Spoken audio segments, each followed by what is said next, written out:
चलो बच्चे स्टार्ट करते हैं इसमें जो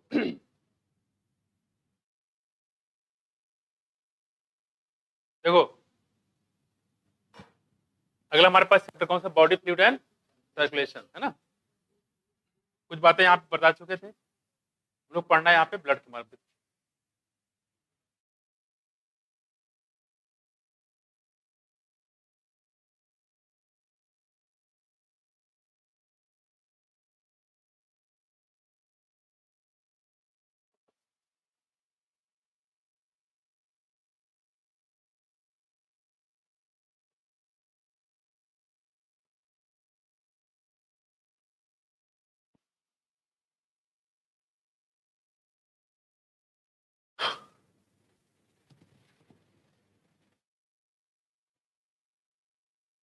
देखो सबसे पहले हम लोग बात किए थे यहाँ पे प्लाज्मा के बारे में। क्या है, जरा देखो प्लाज्मा और यहाँ पे ब्लड है ना। अच्छा, ब्लड के बारे में एक बात हम लोग बात कर चुके हैं कि ब्लड क्या है, बताओ। ब्लड क्या है, एक फ्लूइड कनेक्टेड टिश्यू है। क्या है? Fluid connected tissue. और फ्लूइड में कौन सा स्पेशल टाइप है, कौन सा स्पेशल टाइप।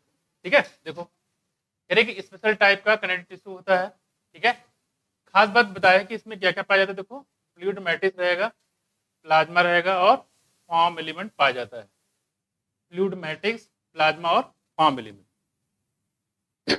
यहां अगर हम बात करें, एक बताया गया term form element. Form element का मतलब होता है क्या, आरबीसी सेल है ना। आरबीसी सेल, प्लेटलेट और आपके डब्ल्यूबीसी सब क्या कहलाते हैं, फॉर्म एलिमेंट कहलाता है। ठीक है, साथ में बात करेंगे यहाँ पे क्या रहेगा, प्लाज्मा, और साथ में फ्लूइड मैट्रिक्स भी यहाँ पे पाया जाता है। तीन चीजें होती है, फ्लूइड मैट्रिक्स, दूसरा हमारे पास प्लाज्मा और तीसरा हमारे पास है फॉर्म एलिमेंट। तीसरा तीन चीजें पाई जाती है, यानी कि थोड़ा सा लिम्फ का पार्ट भी इसमें इंक्लूड होता है। ठीक है, तो लिम्फ की जो पार्ट देखा जाता है उससे लगभग फ्लूइड मैट्रिक्स आप बोल सकते हो। दो सेल के बीच में जो पाया जाता है उसको क्या बोलेंगे हम लोग, इंटरसेलुलर सब्सटेंस है ना, आईसीएफ बोल सकते हो। ठीक है, फ्लूइड बोल सकते हो। इंटरसेलुलर फ्लूइड को हम लोग क्या बोलते हैं, सिंपल एग्जांपल में आईसीएफ, ये है इंटरसेलुलर फ्लूइड। यानी कि दो सेल के बीच में जो होता है, यानी कि अगर इस सेल को दूसरे सेल को अगर कुछ पहुंचाना होगा तो किसके माध्यम जाएगा, इंटरसेलुलर फ्लूइड के माध्यम से जाएगा। लेकिन इसका ट्रांसपोर्ट बिल्कुल ना के बराबर, ज्यादातर जो ट्रांसपोर्ट होता है प्लाज्मा और फॉर्म एलिमेंट के द्वारा होता है। देखो अगर हम बात करें यहाँ पे प्लाज्मा की, ठीक है, प्लाज्मा की बात करते हैं तो प्लाज्मा लगभग होता है कितना, 55%। कितना, 55%। यहाँ देखो प्लाज्मा पहली बात किस कलर का होता है, देखो एक्स्ट्रा कलर का होता है। एक्स्ट्रा समझते हो, जो गेहूं काटते हैं, काटने के बाद जो भूसा बनता है, ठीक है, उसी भूसे को बोलते हैं एक्स्ट्रा। क्या बोलेंगे, एक्स्ट्रा। हल्का सा येलोइश कलर होता है, हल्का रेडिश भी होता है, तो एक्स्ट्रा कलर होता है। Viscous fluid constitute nearly 55% of the blood. पूरे ब्लड का 55% हमारा प्लाज्मा हो गया। ठीक है, दूसरी बात जो देखो यहाँ पे कह रही कि 90 से 92% जो होता है प्लाज्मा में क्या होता है बच्चे, वाटर होता है। तो वाटर कितना होगा, 90 से 92% प्लाज्मा क्या हो गया, वाटर हो गया। और साथ में प्रोटीन हो गया। प्रोटीन कितना होता है, 6 से 8%। ठीक है, तो 6 से 8% इसमें प्रोटीन होता है। दूसरी बात देखो क्या कह रहे हैं, कह रहे कि अगर हम बात करें यहाँ पे कुछ प्रोटीन का जैसे नाम बताया गया, जैसे कि फाइब्रोजन। कौन हो गया, फाइब्रोजन। फाइब्रोजन एक प्रोटीन होता है। ठीक है, दूसरा हमारे पास क्या है, देखो ग्लोबिन और क्या है, एल्बुमिन। ये मेजर प्रोटीन होता है। तो प्रोटीन कितने टाइप यहाँ पे, फाइब्रोजन, ग्लोबिन और एल्बुमिन। इनके काम क्या, देखो जो फाइब्रोजन होता है ये ब्लड क्लॉटिंग में हेल्प करता है। कहीं चोट लग गया है तो ब्लड क्लॉट कराने में हेल्प करेगा कौन, फाइब्रोजन। दूसरा हमारे पास दिया है ग्लोबिन। ग्लोबिन क्या करेगा, बोलो। ग्लोबिन जो होता है ये डिफेंस सिस्टम में इन्वॉल्व होता है। बॉडी में कुछ भी इन्फेक्शन होता है तो डिफेंस सिस्टम मेंटेन करने का काम करता है कौन, ग्लोबुलिन। और एल्बुमिन क्या काम करता है, ये ऑस्मोटिक कंसंट्रेशन को मेंटेन करता है। ठीक है, देखो ऑस्मोटिक कंसंट्रेशन मतलब उसके पीएच की बात कर रहे हैं। और देखो यहाँ पे दूसरी बात करें यहाँ पे कि अगर हम हालांकि इसके अलावा और भी कुछ फैक्टर होते हैं जो ब्लड क्लॉटिंग में इन्वॉल्व होते हैं, लेकिन बेसिकली अगर हम प्रोटीन की बात करें तो फाइब्रोजन इसमें होता है। ठीक, अब देखो जरा इसके आगे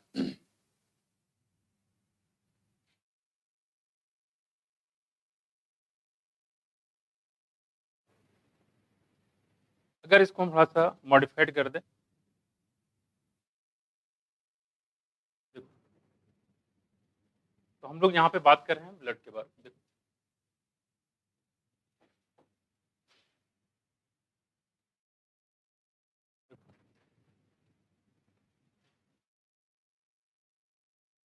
ब्लड के बारे में हमने क्या बताया बच्चे, ये क्या है, ये फ्लूइड कनेक्टिव टिश्यू, ये है फ्लूइड कनेक्टिव टिश्यू।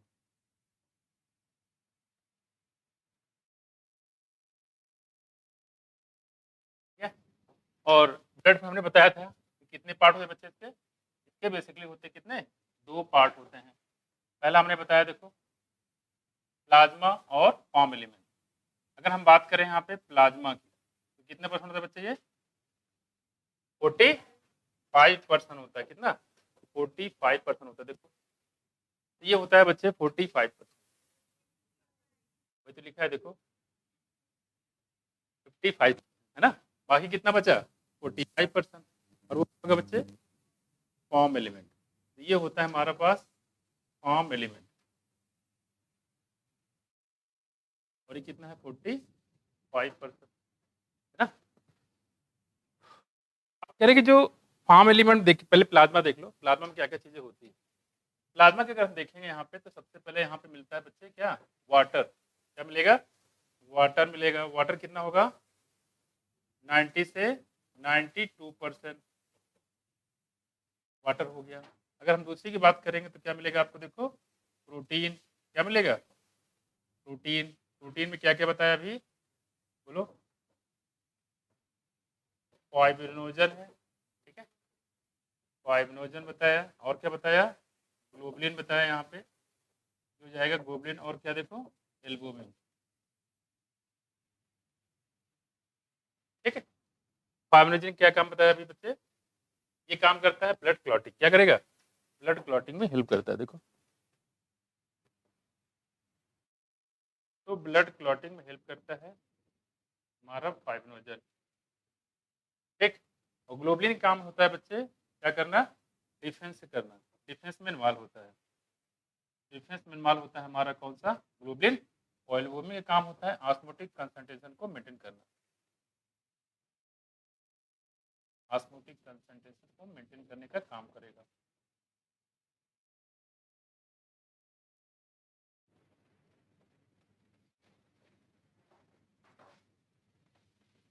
ये हो गया देखो यहाँ पे। अब इसका तरीका ही बता देंगे, इसमें से कई बार क्वेश्चन पूछा भी गया है। ठीक है, अभी जल्दी क्वेश्चन आया इसमें, और कैसे क्वेश्चन आया देखो, एक तरफ में फाइब्रिनोजन ग्लोबुलिन एल्बुमिन कर दिया गया था, दूसरी तरफ में ये बना दिया गया था, उसको मैचिंग करना था कौन किसका क्या काम है। ठीक है, इसके बाद देखो क्या होता है इसमें, इसके बाद इसमें होता है हमारे पास कुछ आयंस भी होते हैं।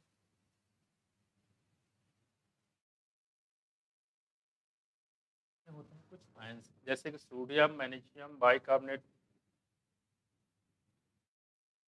आयंस में होते हैं, sodium ion, potassium ion, magnesium और बाइकार्बोनेट, ये कुछ आयंस पाए जाते हैं। तो वाटर हो गया बच्चे, प्रोटीन हो गया और आयंस हो गया। अच्छा, प्लाज्मा का कलर कैसे बताया आपने, बताओ, है स्ट्रॉ कलर का होता है। इसका कलर याद रखिएगा, ये होता है स्ट्रॉ कलर का। शुद्ध हिंदी में बोले तो ये भूसे के कलर का होता है, हल्का सा येलोइश होता है, रेडिश होता है मिलके। तो वाटर हो गया, प्रोटीन हो गया, आयंस हो गया। ठीक है, ठीक है, और कुछ होता है इसमें, ठीक है, बस बेसिकली ये। फॉर्म एलिमेंट की बात कर लेते हैं। देखो यहाँ पे फॉर्म एलिमेंट में अगर देखा जाए तो क्या क्या मिलेगा, देखो यहाँ देखो, फॉर्म एलिमेंट की बात करेंगे तो ये होता है 45%। इसमें बेसिकली होते हैं 3 पार्ट, जैसे आरबीसी, जैसे डब्ल्यूबीसी, जैसे प्लेटलेट ना। आरबीसी, डब्ल्यूबीसी और प्लेटलेट होता है। आरबीसी का जो नाम होता है बच्चे वो होता है इरेथ्रोसाइट। क्या बोलते हैं, इरेथ्रोसाइट।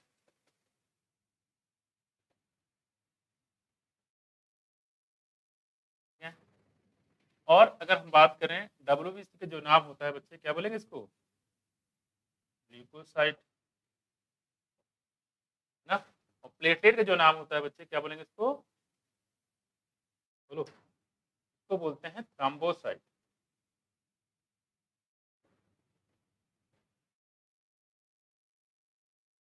ठीक है, थ्रोम्बोसाइट। अब सवाल यहाँ पे ये है कि अगर आप देखो इसके नंबर की बात करते हैं, नंबर कितना होता है देखो। अगर हम बात करते हैं यहाँ पे जो आरबीसी होता है, ठीक है, ये होते हैं 5 से कितना 5.5 मिलियन पर मिलीमीटर क्यूब।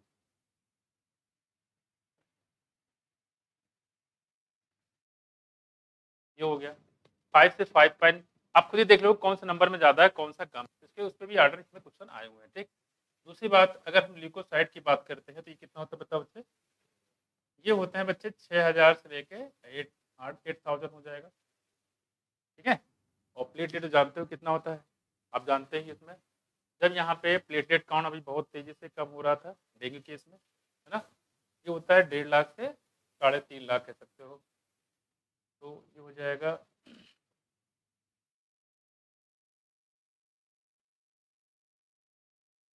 1.5 लाख से 3,50,000 कह सकते हो।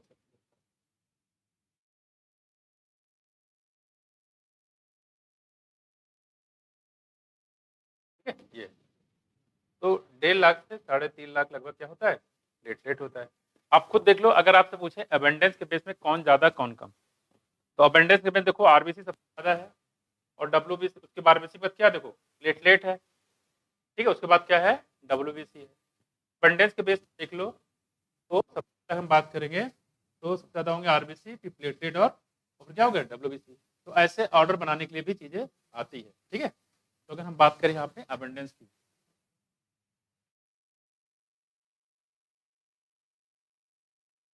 अबंडेंस में सबसे ज्यादा कौन सा बच्चे आरबीसी, फिर क्या होगा प्लेटलेट हो जाएगा, फिर क्या होगा बच्चे बोलो डब्ल्यूबीसी।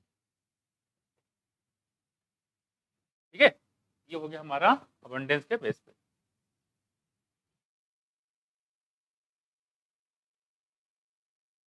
लेकिन अगर आपसे साइज पूछता है साइज किसका बड़ा किसका छोटा, ठीक है, तो साइज देख लो। साइज के बेस बात करें तो सबसे बड़ा कौन होता है यहाँ पे डब्ल्यूबीसी, कौन होंगे डब्ल्यूबीसी। ठीक है, फिर आरबीसी फिर प्लेटलेट। ठीक है, तो ये साइज भी आपसे पूछ सकता है। देखो डब्ल्यूबीसी आरबीसी और प्लेटलेट, ये हो जाएगा हमारा साइज का ऑर्डर। ठीक है, क्लियर।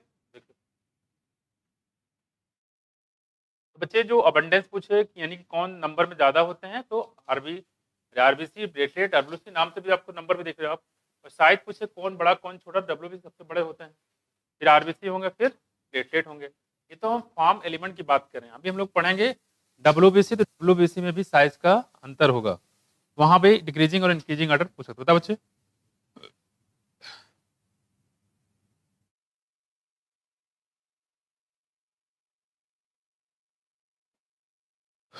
ठीक है, तो ये कुछ बातें हम लोग कर रहे थे यहाँ पे।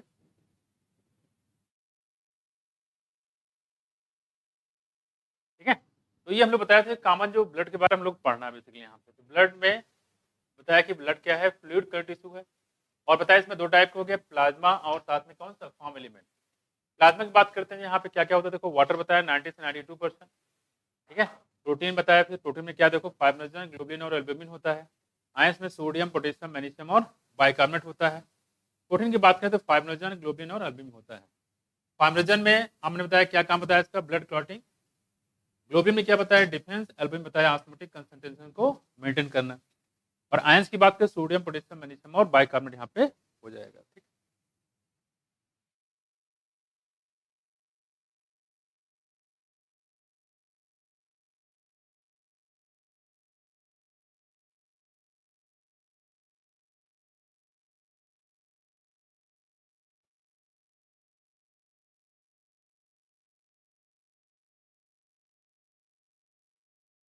वाटर प्रोटीन आयंस हो गए यहाँ पे, और फाइब्रोजन यहाँ पे क्लॉटिंग फैक्टर है।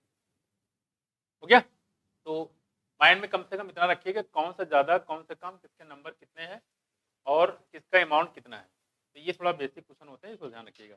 तो फाइब्रोजन देखो कुछ चीज हम बता दें आपको, थोड़ा इससे आप प्लस कर सकते हैं, आपके लिए आसान हो जाएगा। देखो जैसे मान लो आपसे पूछता है, ये देखो हो गया फाइब्रोजन, फाइब्रोजन बना हुआ कहाँ से फाइब्रिन से। देखो जब भी ब्लड क्लॉट होती है तो ऐसे यहाँ पे एक नेटवर्क बन जाता है, इसको हम लोग क्या बोलते हैं, फाइब्रिन। तो फाइब्रिन बनाने वाले को क्या बोलते हैं हम लोग, फाइब्रिनोजन। जब भी चोट लगता है तो आपने देखा होगा यहाँ पे ऐसे तरह से एक बिल्कुल झिल्ली जैसा बन जाता है पॉकेट से, हल्का दबाव तो पानी जैसा निकलता है, देखो। तो कह रहे हैं ये फाइब्रिन होता है, तो फाइब्रिन से आया यहाँ पे फाइब्रिनोजन, ठीक है, यानी कि ब्लड को क्लॉट कराने के लिए। ऐसे पूरी नेटवर्क बन जाएगी तो ब्लड अंदर से बाहर नहीं आएगा। तो यहाँ से आप कर सकते हो, जरा यहाँ देखो, यहाँ लिखा है ग्लोबलिन, यहाँ क्या है देखो ग्लोबलिन, यहाँ लिखा है डिफेंस डिफेंस। तो जी को आप दिमाग में रख लो, क्या, गॉड। जी मतलब गॉड, गॉड क्या करेंगे, डिफेंस करेंगे, यानी कि रक्षा करेंगे, क्लियर। और देखो यहाँ पे ये लिखा है एल्बुमिन और ये है ऑस्मोटिक कंसंट्रेशन। ये एल्बुमिन लिखा है, अगर हिंदी में इसको पढ़ो आप, ये निकल के आता है एल्बुमिन, देखो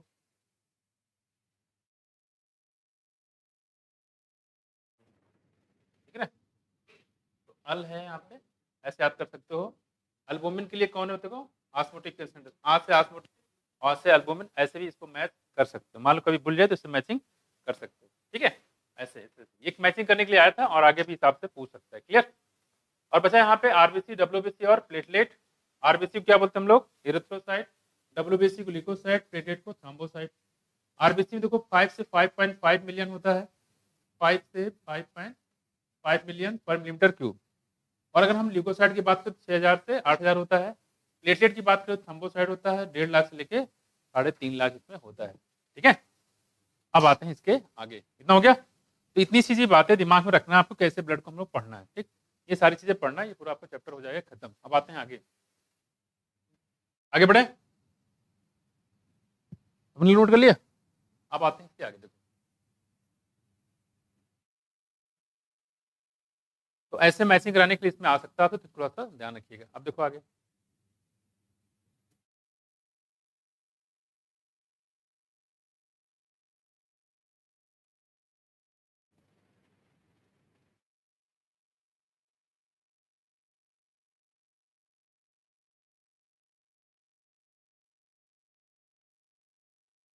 देखो कह रहे कि जो fibrinogen are needed for clotting, पता ही चुके हैं इसके बारे में। फाइब्रिनोजन किस लिए जरूरी बताओ, क्लॉटिंग करने के लिए, इसी को बोलते हैं हम लोग कोआगुलेशन। क्या, क्लॉटिंग का दूसरा नाम क्या है, कोआगुलेशन ऑफ ब्लड।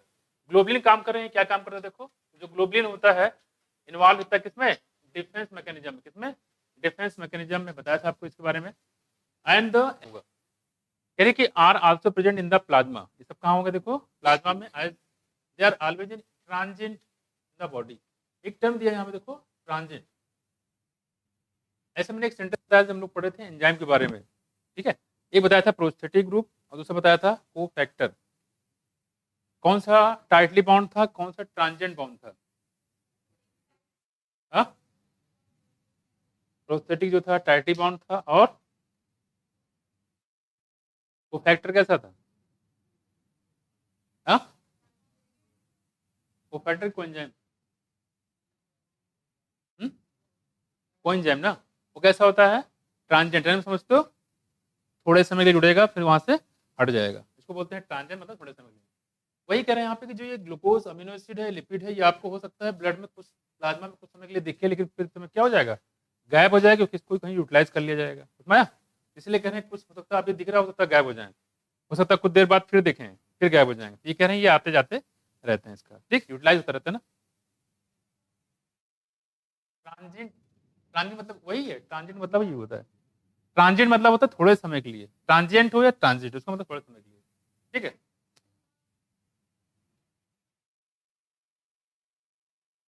क्या चीज,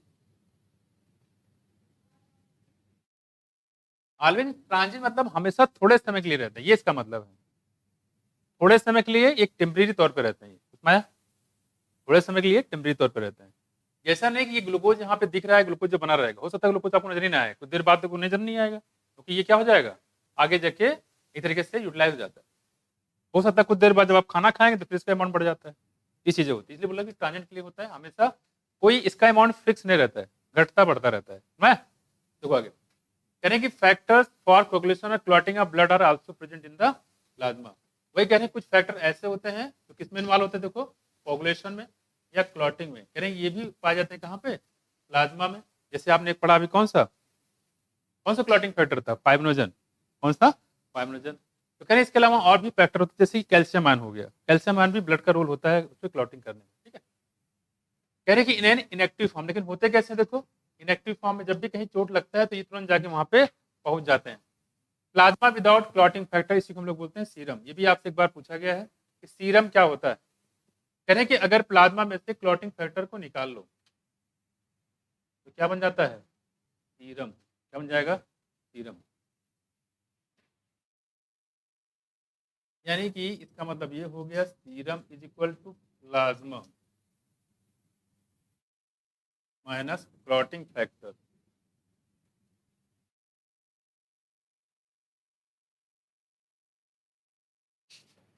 ये है फैक्टर। ये पूछ सकता है कि सीरम क्या है, ये plasma minus clotting factor. Plasma से क्लॉटिंग फैक्टर को हटा दो, क्या कहलाएगा, ये सीरम।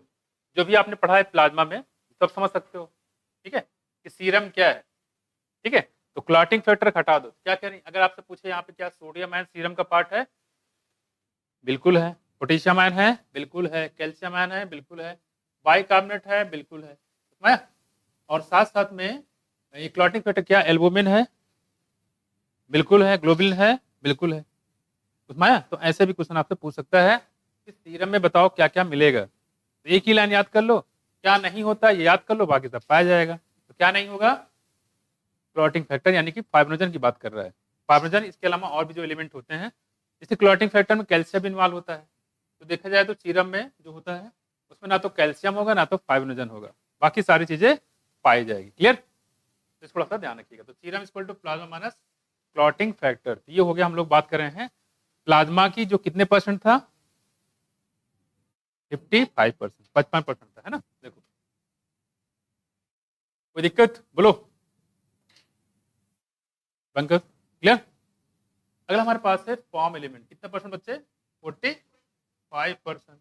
हमने बताया अभी कि जो फॉर्म एलिमेंट होते हैं उसमें मैंने ऑर्डर बताया, यहाँ पे सबसे ज्यादा कौन बताया था नंबर में, डब्ल्यू, आरबीसी, उसके बाद ठीक है। और अगर हम साइज की बात करें, थोड़ा साइज किसका था, डब्ल्यूबीसी का, फिर उसके बाद, समझ गए। तो दोनों चीजें पूछी जाती है इसमें, तो थोड़ा ध्यान रखिएगा। अब आते हैं इसके आगे। अब करें यहाँ पे कि जो इरेथ्रोसाइट हो गया, बता चुके हैं इरेथ्रोसाइट क्या बोलते हैं हम लोग, आरबीसी, है ना।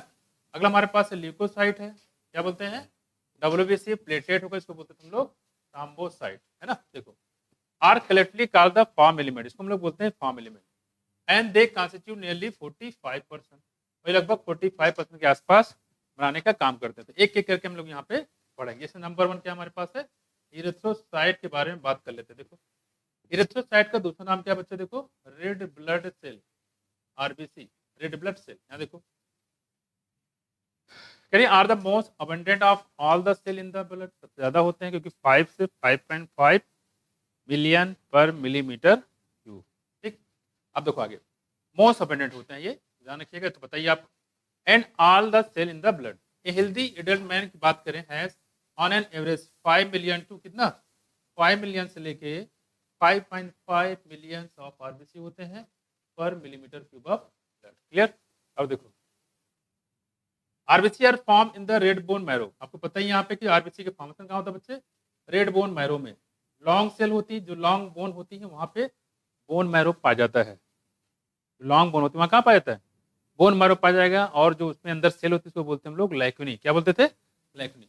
तो RBC are form in the red bone marrow in the adult, तो रेड बोन मैरो जो होता है वहां पे इसका फॉर्मेशन होता है। RBC are devoid of nucleus, खास बात यह कि आरबीसी में कोई न्यूक्लियस नहीं पाई जाती, साथ साथ माइटोकॉन्ड्रिया भी नहीं पाया जाता। तो आरबीसी में ध्यान रखिएगा, न्यूक्लियस नहीं पाया जाता, तो माइटोकॉन्ड्रिया भी नहीं होता है। तो RBC are devoid of nucleus in the most of the mammals, ज्यादातर मैमल्स, कुछ एक्सेप्शन भी है, उसकी बात नहीं करेंगे हम लोग, यही याद रहे वो बड़ी बात है। देखो ठीक है, तो आरबीसी की बात करें तो इसमें न्यूक्लियस नहीं पाता, साथ साथ ध्यान रखने की इसमें माइटोकॉन्ड्रिया भी नहीं होता है, ठीक। आगे देखो, और कैसा होता है बच्चे ये, बाइकान के, एक बार हमने पीछे पढ़ा था क्या, आरबीसी का शेप कैसा, राउंड और बाइकान के होता है ना। They have a red colour, red colour होता है, वजह आप जानते हो क्या, आयरन कंटेनिंग एक पिगमेंट पाया जाता है, इसको क्या बोलते हैं हम लोग, हीमोग्लोबिन। क्या कॉम्प्लेक्स प्रोटीन होता है ये, उसका नाम बच्चे क्या है, हीमोग्लोबिन। हीमोग्लोबिन। इसमें हीम का मतलब क्या है? आयरन है। ग्लोबिन मतलब क्या है? प्रोटीन है। तो आयरन कंटेनिंग प्रोटीन, हीमोग्लोबिन है कि नहीं? ऐसे ही हीमोग्लोबिन जैसा एक पढ़ोगे स्ट्रक्चर, हीमोग्लोबिन की वजह से जो ये आपका ब्लड कलर जो होता है रेड होता है। एक पढ़ेंगे लेग हीमोग्लोबिन, ये आएगा। और ये कहाँ पढ़ेंगे? कॉर्टिकल सेल जो आएगा आपके रूट के, रूट नोड्यूल के, रूट नोड्यूल के जो कॉर्टिकल सेल होते हैं वहां पे आपको लेग हीमोग्लोबिन मिलेगा। और ये कौन बनाते हैं? राइजोबियम। क्या बनाएगा? राइजोबियम। काम क्या है आगे बताएंगे इसके बारे में। ये ऑक्सीजन स्कैवेंजर का काम करता है। किसका काम करता है? ऑक्सीजन स्कैवेंजर का। स्कैवेंजर समझते हो? सफाई कर्मी, यानी ऑक्सीजन को हटाने का काम करता है। कुछ वजह वहां पे है, उसकी बात करें। नहीं, नाइट्रोजन को फिक्स करने के लिए इसको कैसी कंडीशन चाहिए होता है? एनारोबिक। कैसा? एनारोबिक। इसी वजह से सारे ऑक्सीजन को हटा के बाहर कर देगा। अगर ये राइजोबियम नहीं होगा तो फिर नाइट्रोजन का फिक्सेशन नहीं हो पाएगा। खैर देखो, ये हम लोग बात कर रहे हैं कि हीमोग्लोबिन की बात करें। Hence the colour and name of this, इसलिए इसका कलर रेड होता है, इसलिए इसका नाम भी रेड ब्लड सेल बोला गया है। ठीक है, अब आते हैं इसके आगे। हम लोग पढ़ क्या रहे हैं बच्चे? इरेथ्रोसाइट यानी कि आरबीसी के बारे में।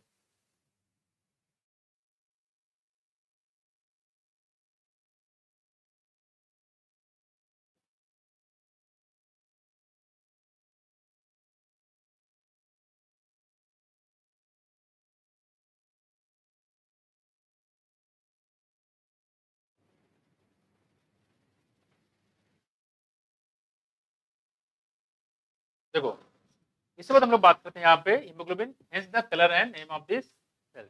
हेल्दी इंडिविजुअल की बात करते हैं। जो हेल्दी इंडिविजुअल होता है उसमें क्या होता है? देखो, इसमें होता है 12 to 16 ग्राम ऑफ हीमोग्लोबिन।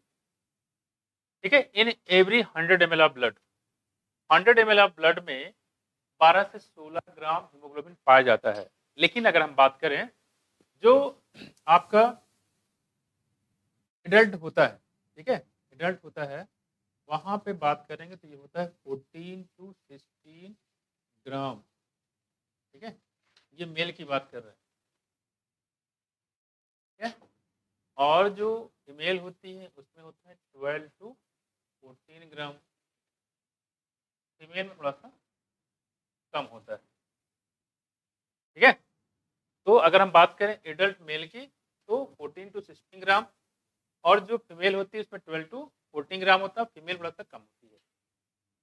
ठीक, लेकिन आप जब आपके पास जब डेटा आएंगे, बहुत सारे सीबीएसई रिपोर्ट आएंगे, तो उसमें आपको 9, 10, 11, 7, 6, लड़कियों में 7, 6 यही मिलेंगे। कितना है? खाते पीते घर के हो, ठीक है, तो ऐसे आपको मिल जाएंगे यहाँ पे जो खाते पीते घर के, तो ठीक है।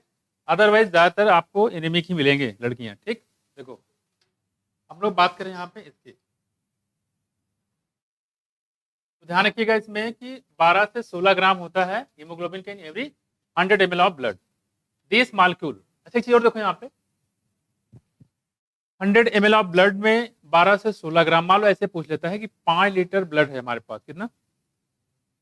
5 लीटर ब्लड है, बताओ उतने कितने ग्राम जो हीमोग्लोबिन मिलेंगे? मान लो एक क्वेश्चन बना दे, 5 लीटर ब्लड में कितना मिलेगा? देखो जरा देखो, है देखो इधर देखो, 100 ml में कितना? देखो अगर हम 100 ml की बात करते हैं तो कितना बच्चे? देखो 12 से कितना? 16 ग्राम। ठीक है, ऐसे ही आप जोड़ लो कितने?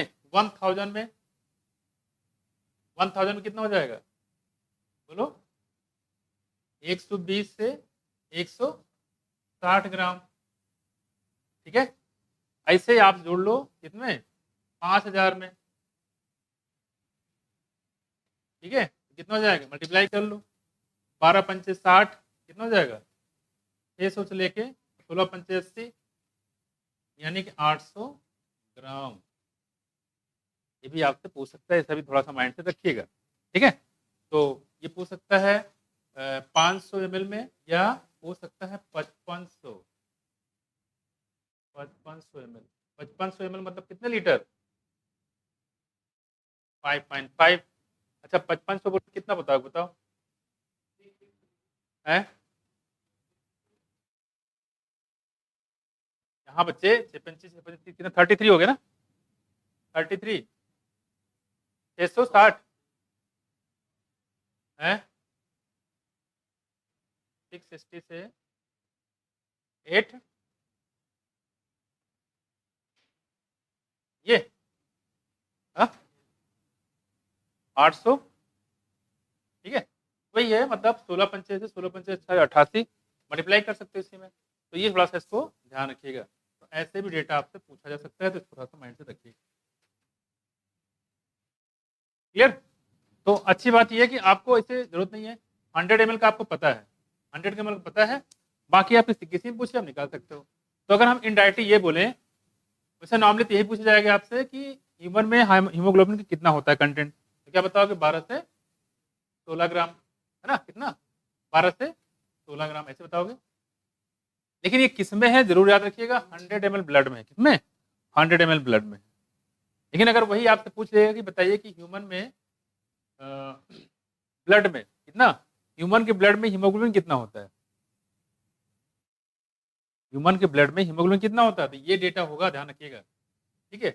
यहाँ देखो ये वाला डेटा, ये दोनों मिला के, ये देखो यहाँ लिखा हुआ है, क्या बोल सकते हो, देखो यहाँ पे जो रेंज बताया गया, अगर 5 लीटर लिखते हो तो या तो 600 से 800 कर सकते हैं, रेंज भी वही होता है 5 से 5.5 लीटर, 5 से 5.5 लीटर, तो वैसे कर सकते हो। उस केस में अगर देखेंगे तो कह सकते हो यहाँ पे 600 से लेके 800, अगर 5 लीटर है तो 660 से 880 ग्राम। क्लियर? तो ब्लड में पूछ रहा है कि 100 ग्राम पूछ रहा है, जरूर देख लीजिएगा। क्लियर? कोई दिक्कत? कर लोगे ऐसे, ठीक है। तो ह्यूमन ब्लड में पूछे तो ये डेटा होगा, और 100 ml में पूछे तो ये डेटा बताइएगा कितना, 12 से 16 ग्राम, और 1000 में पूछे तो 120 से 160 ग्राम। तो देख लीजिए किस में पूछ रहा है, ठीक है, निकाल लेंगे, कोई दिक्कत नहीं।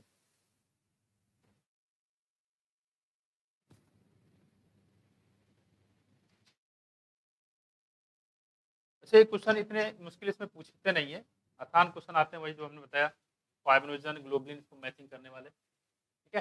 देखो इतना मुश्किल आता नहीं, लोगों ने इसको मुश्किल बना रखा है। देखो, अरे बाप रे, नीट का पेपर है, भागो यहाँ से, आंधी आ गई। देखो हम लोग बात करें यहाँ पे, बना रखा है, देखो डर कह रहे हैं यहाँ पे, this molecule plays significant role in the transport of respiratory gas, आपको पता ही है। तो रेस्पिरेटरी गैस की बात करें, किसको ट्रांसपोर्ट में, O2 की CO2, दोनों के भाई, O2 का भी करेगा और CO2 का भी करेगा। 100 ml ऑफ ऑक्सीजनेटेड ब्लड, पूरा सुन तो लो, 100 अच्छा पहले बोल दिए, 100 ml of oxygenated blood,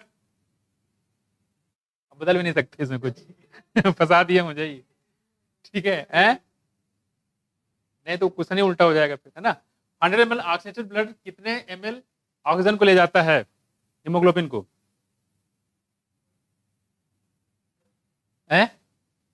12 to 60, और कितने मालकुल को ले जाता है ऑक्सीजन को, 4 नहीं, कितने ml हीमोग्लोबिन को ले जा कैरी करता है, कितने ml हीमोग्लोबिन पाया जाएगा, हीमोग्लोबिन कितने कैरी हो करेगा, 12-16, 100 ml जो है, ठीक है, कितने ml ऑक्सीजन को कैरी करेगा, 5 ml है ना। और डीऑक्सीजनेटेड ब्लड कितने ml CO2 को ले जाएगा, 4 ml, है ना, कितना 4 ml। और एक लीटर था यहाँ पे किस पे, हीमोग्लोबिन पे लेके भी था कि एक हीमोग्लोबिन कितने ऑक्सीजन की बाइंड करेगा, 4, तो भी डेटा अलग करके रखिए। देखो यहाँ पे हम लोग बात करें, यहाँ पे this molecules play significant role in transport of, इसे बताएगा O2 को ट्रांसपोर्ट जो आरबीसी के द्वारा होता है, कितने % O2 का, भूल गए, 97%। प्लाज्मा के द्वारा कितना, ऐसे CO2 को जो ट्रांसपोर्ट होता है कितने % आरबीसी के द्वारा होता है,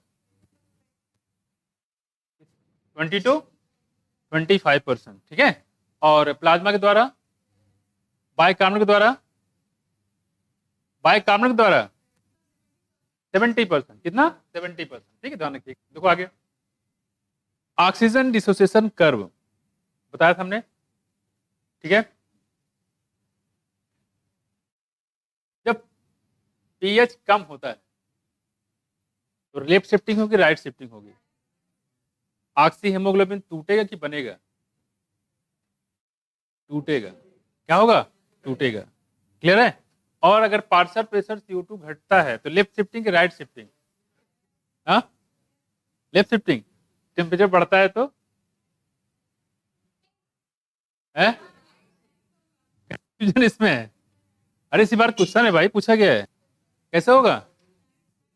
क्लियर है? तो आप सिर्फ लेफ्ट वाला ही याद रखो और राइट वाला जो है आप वहां कर लीजिएगा, है ना? दोनों याद करोगे तो एक भी याद नहीं होगा। देखो कह रहे हैं कि यहाँ पे molecule plays significant role in the transport of respiratory gases O2 और CO2 की बात कर रहे हैं। और बाइंडिंग एफिनिटी कितनी थी बताओ CO2 की? हीमोग्लोबिन से बाइंडिंग एफिनिटी कितनी थी? 20 से 25%। और कार्बन मोनोऑक्साइड की बात करेंगे तो 300 गुना या 250 से 300 भी बोल सकते हो आप। ठीक, कह रहे हैं कि this molecule plays significant role in the transport of the respiratory gases RBC have an alveoli में हमने कितना प्रेशर बताया था ऑक्सीजन का? है? और CO2 का 40। ठीक है। और टिश्यू में कितना होता है O2 है? और CO2 और ऑक्सीजन से ब्लड में कितना होता है O2? 95 और CO2 याद होना चाहिए। ठीक, जब एक्सपायरेशन होता है, ठीक है, तो जो रिप्स होते हैं, रिप्स की बात बताना है, आर्क डाउनवर्ड या अपवर्ड है? आर्क ऊपर तरफ जाते हैं, कैसे जाएंगे? ऊपर तरफ जाएंगे। उसमें आया कैसे जाएगा? ऊपर तरफ जाएगा। और क्या हुआ? रिप्स की नहीं, सॉरी, डायफ्राम की बात कर रहे हैं। डायफ्राम डायफ्राम डायफ्राम, रिप्स नहीं बच्चे, डायफ्राम की बात कर रहे हैं। तभी तो बच्चे थोड़ा सा उसमें पड़ गए, डायफ्राम। ठीक है। और दूसरा मैंने बताया था यहाँ पे कि इंस्पायरेशन की शुरुआत कब से होती है?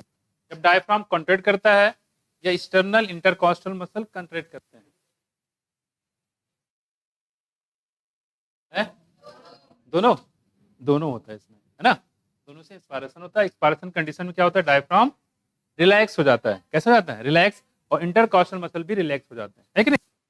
यहाँ पे इंटरनल इंटरकॉस्टल मसल दिया नहीं गया, सिर्फ इंटरकॉस्टल मसल ही दिया गया है। ठीक है, रिलैक्स कंडीशन। ठीक, अब आते हैं इसके आगे, और इसको हम लोग किससे मेजर कर सकते हैं? कौन सा इंस्ट्रूमेंट होता है?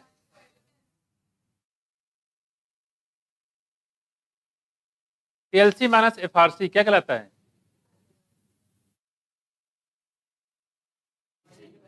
है? क्या? BC? बहुत सही। अभी से गड़बड़ घोटाला हो गया। बताओ इसी, अभी से गड़बड़ करने लगे।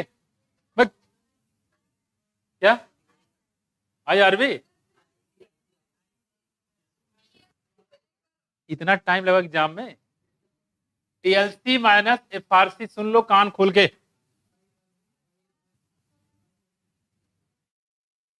बोल रही सुन रहे हैं। IC है, किसी ने बोला? दीपांकर, क्या होता है IC? किसने बोला IC? IC तो होता है IC होता है बच्चे इंस्पायरेटरी कैपेसिटी, जिसको आप बोल सकते हो टाइडल वॉल्यूम प्लस IRB। सही है? अभी गड़बड़ कर दोगे, अभी पढ़ाया मैंने कल परसों। ऐसे मत करो बच्चे, जो टेक्निकल क्वेश्चन होते हैं यही गड़बड़ होंगे, बाकी नहीं गड़बड़ होगा। देखो इधर देखो, बात नहीं, हो गया हो गया हो गया। कोशिश ये करो कि जो गलतियां यहीं पे कर डालो, आगे ना हो। देखो इधर, this molecule plays significant role in the transport of respiratory gases. RBC have an average life span of, बात नहीं करो। देखिए लाइफ स्पैन कितने थे बच्चे? 120 दिन। आपको हमने बताया था यहाँ पे एडीए डिफिशियंसी बीमारी बताया था।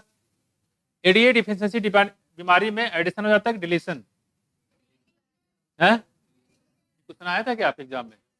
डिलीशन हो जाता है। कब दिया गया था ये?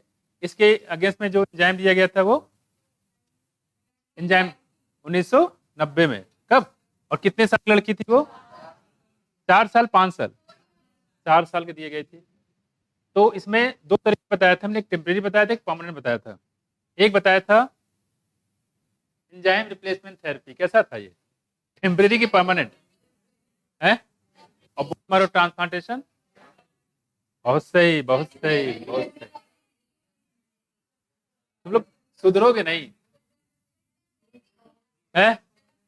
अब तो हो ही जाएगा, दो में से एक ही है, होशियार तुम ही तो हो और कोई तो है नहीं है, हैं? ये भी टेम्परेरी है। एंजाइम रिप्लेसमेंट थ्योरी, अरे बोन मैरो ट्रांसप्लांटेशन कर दोगे बच्चे तो 120 दिन के बाद तो मर जाएगा, तो हर 120 दिन बाद आपको करना पड़ेगा। टेम्परेरी है कि परमानेंट है? टेम्परेरी है भाई, सुनाए कुछ इसी बारे में बात कर रहे थे।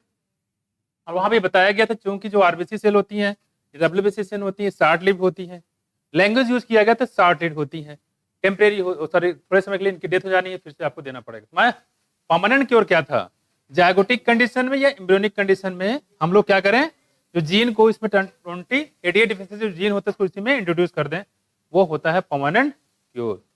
साहिवाल काऊ, सॉरी निकल देखो, रोजी काऊ बनाया गया था, कब बनाया गया था? रोजी काऊ थी, बुफेलो थी, कब बनाया गया इसको? 1992 में, 6 में। कुछ भी आए भाई बकरो, तुम लोग पिट जाओगे, सह जाओगे, बग, बोलो। हाँ खोज लो खोज लो। चलो फांसी में लटकाने वाला काम करते हो, कहा नहीं है? अरे बेचारे फंस गए, तो बुके में नहीं है ना? अब होता तो खैर खोज लेते, कहीं कहीं निकाल लेते, नहीं होता तो खुदाई कर लेते, है कि नहीं? फावड़ा कुदाल लेके कहाँ है जरा ढूंढो इसको। 1997 में क्या, ठीक है? क्या कह रही, एक ही साल कमी थी? एक साल में बवाल हो जाता है, कह रहे एक साल की कमी थी, हद तो गई, बढ़िया है। देखो देखो देखो देखो, क्योटो प्रोटोकॉल और मॉन्ट्रियल नहीं, क्योटो प्रोटोकॉल और ये शाही सॉरी, अरे रोजी का, ठीक है? कब इंट्रोड्यूस किया गया इसको? 1997 में, क्लियर हुआ? अब आते हैं इसके आगे, देखो आगे एक और था 1997 के रिकॉर्डिंग, बताओ क्या था? 3 डेटा है 1997 के रिकॉर्डिंग, एक और है, बताओ। बासमती राइस, बासमती राइस पे पेटेंट कराए थे किसने? अमेरिका ने, कब? 1997 में। 3 डेटा है, देखो हम लोग बात करें यहाँ पे 120 दिन के बाद, बात नहीं करो, आरबीसी हो जाएगा राम नाम सत्य, ले जाएंगे कहाँ पे? कब्रिस्तान में। कहाँ ले जाएंगे? कब्रिस्तान। जरा देखो, after which they are destroyed in the spleen, कहाँ पे जाते बच्चे? स्प्लीन में। इसी का दूसरा नाम क्या? Graveyard of RBC. ये आरबीसी जो है इसका कब्रगाह है, कह सकते हो कब्रिस्तान है, क्या है? कब्रिस्तान।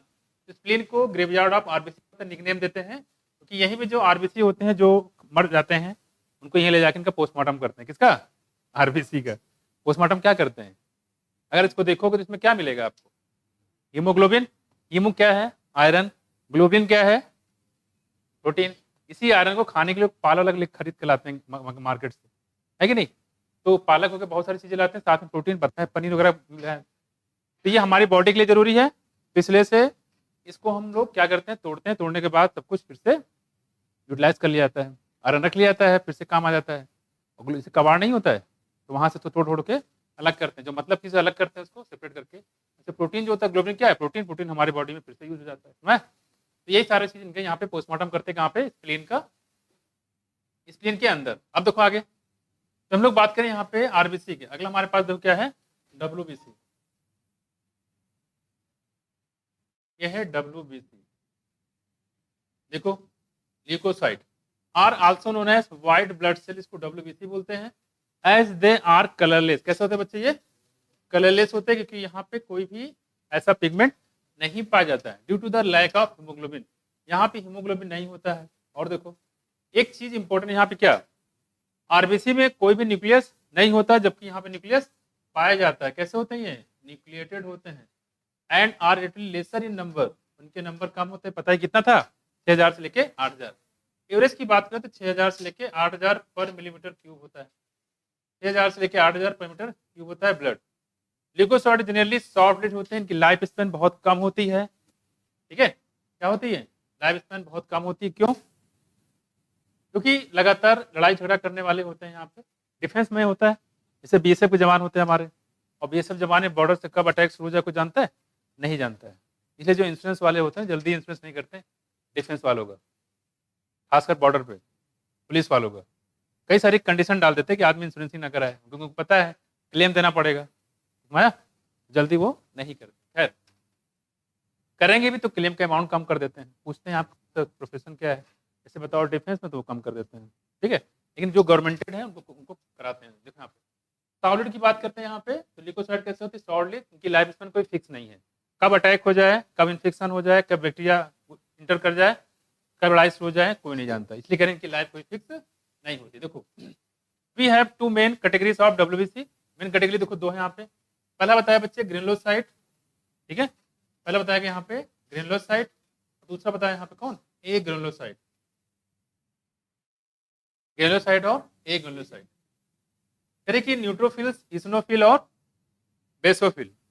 इस्नोफिल का एक दूसरा नाम भी होता है, बताओ क्या होता है, इसको बोलते हैं एसिडोफिल। क्या बोलेंगे, तो इस्नोफिल को एसिडोफिल भी बोलता है, ध्यान रखिए, ठीक है। तो यहाँ पे न्यूट्रोफिल, इस्नोफिल और बेसोफिल, ठीक है, are different type of granulocyte. ये कैसे होते हैं बच्चे, ग्रेनुलोसाइट होता है, क्या होता है, ग्रेनुलोसाइट, ठीक है, ये ग्रेनुलोसाइट। वाइल जो लिम्फोसाइट होता है और मोनोसाइट होता है, कौन कौन बच्चे, लिम्फोसाइट और मोनोसाइट, ये कैसे होते हैं, ये होते हैं ए ग्रेनुलोसाइट। क्या होते हैं, ए ग्रेनुलोसाइट, जिसमें ग्रेनुल पाया जाए, ग्रेनुलोसाइट नहीं पाया जाएगा तो ए ग्रेनुलोसाइट, जिसमें आता है लिम्फोसाइट और मोनोसाइट। कह रही है जो न्यूट्रोफिल्स होते हैं आर द मोस्ट अबंडेंट, सबसे ज्यादा होते हैं कौन, न्यूट्रोफिल पाए जाते हैं। Neutrophil are the most abundant cell, कितना होता है, 60 से 65% होते हैं सबसे ज्यादा न्यूट्रोफिल। सबसे ज्यादा क्यों किया गया है, क्योंकि इनकी डेथ सबसे ज्यादा होती है, जो ज्यादा डेथ होगी तो उसको ज्यादा रखा जाता है जानबूझ के। Very neutrophils are the most abundant cell, 60 to 65% होता है ऑफ द टोटल डब्ल्यूबीसी। और बेसोफिल की बात करें सबसे कम होते हैं, यहाँ पे बेसोफिल सबसे कम होते हैं, जो कितना होता है देखो, ये 0.5 से 1% होते हैं मात्र, कितना 0.5 से 1% होते हैं। तो सबसे ज्यादा कौन होंगे बच्चे, न्यूट्रोफिल, और सबसे कम कौन होंगे बच्चे, बेसोफिल। तो बेसोफिल सबसे कम है, ठीक है, और न्यूट्रोफिल सबसे ज्यादा है, ठीक। और देखो करें कि इसके बाद न्यूट्रोफिल्स एंड मोनोसाइट, तो न्यूट्रोफिल और मोनोसाइट होते हैं। अच्छा, मोनोसाइट जो कितना होता है बच्चे, ये होते हैं 6 से लेके 8%, 6 to 8% होते हैं न्यूट्रोफिल्स हमारे, और सर मोनोसाइट। दूसरी बात कह रहे हैं यहाँ पे आर फेगोसिटिक, ये कैसे होते हैं, फेगोसिटिक। तो अगर आपसे पूछते हैं इसमें कौन कौन सा फेगोसिटिक है, तो न्यूट्रोफिल्स और मोनोसाइट। यहाँ देखो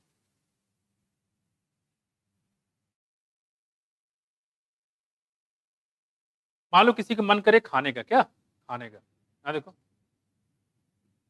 फेगोसिटिक मतलब होता है खाने वाले, क्या खाने वाले, मैं तो बोलते हैं भुक्कड़, हिंदी में क्या बोलते हैं, भुक्कड़, बिल्कुल भुक्कड़, किसी कहते खाना खाना है, खाना खाने भूख लगी यार, बोलते हैं भुक्कड़ हो क्या, बिल्कुल। देखो यहाँ पे वैसे यहाँ बात करें हम लोग, देखो तो एमएन जो होते हैं, एमएन समझते हैं, तो कह रहे हैं कि मेरा मन कर रहा है कुछ, क्या कुछ खाने का, मन कर रहा है कुछ खाने का, मतलब कैसे है ये फेगोसिटिक है, कैसे है ये फेगोसिटिक है। तो अगर आपसे पूछे कि फेगोसिटिक सेल कौन कौन से होते हैं, क्या बताओगे, मन, मन ये क्या लिखा है, मन, मन मतलब मोनोसाइट और न्यूट्रोफिल क्या होते हैं, फेगोसिटिक, ठीक है, कैसे होते हैं, फेगोसिटिक। और न्यूट्रोफिल के बताए सबसे ज्यादा नंबर होते हैं, कितना 60 से लेके 65%, और न्यूट्रोफिल कितना बात बता, देखो यहाँ पे 6 से लेके, सॉरी मोनोसाइट कितना होता है बच्चे, 6 से लेके 8% होता है, 6 से लेके 8% ये होते हैं। आगे देखो which destroy foreign organism entering the body, basophil secrete histamine. जो बेसोफिल होता है, ये भी कई बार पूछा गया है कि हिस्टामिन कौन सिक्रेट करता है, तो वो करता है कौन, बेसोफिल सिक्रेट हिस्टामिन, और साथ में सेरोटोनिन और हिपैरिन। हिस्टामिन, हिपैरिन और सेरोटोनिन इंपॉर्टेंट है, क्या क्या सिक्रेट करता है। देखो हिस्टामिन पता ही है आपको, जब भी कोई आपको कीड़ा काट लेता है तो तुरंत क्या हो जाता है, स्वेल कर जाता है, फूल जाता है, चोट लगता है तो क्या हो जाता है, वहां पे घाव हो जाता है, साथ में फूल जाता है वो। तो क्यों फूलता है, क्योंकि वहां पे हिस्टामिन निकल आता है। तो हिस्टामिन को रोकने के लिए हम लोग लेते हैं एंटी हिस्टामिन मेडिसिन, ठीक है। जैसे आपको पता है कौन सा सेल्डेन हो गया, एफनाडीन हो गया, सारे मेडिसिन इसके लिए ली जाती है एंटी हिस्टामिन वाले। देखो तो कह रहे हैं कि हिस्टामिन अगर आपसे पूछता है, सेरोटोनिन पूछता है, हेपेरिन पूछता है, तो कौन निकलते हैं बच्चे, basophil. And are involve inflammatory, जहाँ पे घाव हो जाए वहां पे ये इन्वॉल्व होते हैं। अच्छा इस्नोफिल की बात करिए, एसिडोफिल की बात करें, कितना होता है बच्चे, 2 से लेके 3% होते हैं, कितना 2 से लेके 3% होते हैं। इस्नोफिल 2 से 3% होते हैं, और ये इन्फेक्शन से बचाने का काम करते हैं, ठीक है। तो ये हो गया यहाँ पे इसके बारे में, WBC के बारे में, ठीक है। तो सिंपल से अगर हम बात करें इसको, तो थोड़ा सा हम इसको अभी सेपरेट भी कर देंगे, ठीक है। तो इस्नोफिल कितना होगा बच्चे, 2 से लेके 3%। अब देखो यहाँ पे, तो अगर हम बात करें यहाँ पे सबसे कम कौन बताया, देखो बेसोफिल सबसे कम बताया, ठीक है। बेसोफिल के बाद देखो कौन सा बच्चे, इस्नोफिल आया, क्या आया, इस्नोफिल आया, कितना 2 से लेके 3%, कितना 2 से लेके 3%। तो आरबीसी की लाइफ स्पैन कितना बताया बच्चे, 120 दिन। तो अगर हम बात करें अबंडेंस की, यहाँ देखो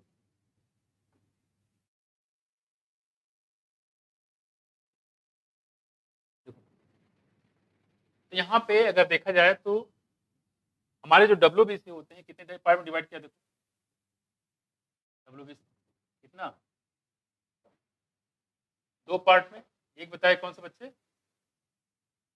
ग्रेनुलोसाइट, दूसरा एक ग्रेनुलोसाइट।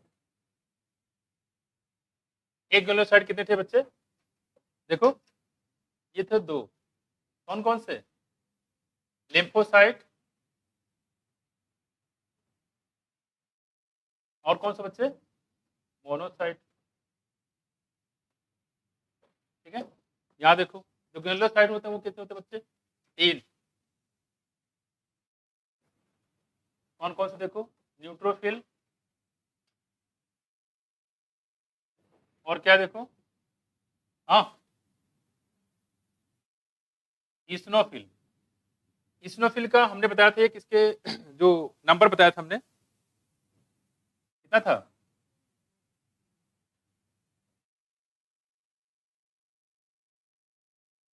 और क्या था, बेसोफिल,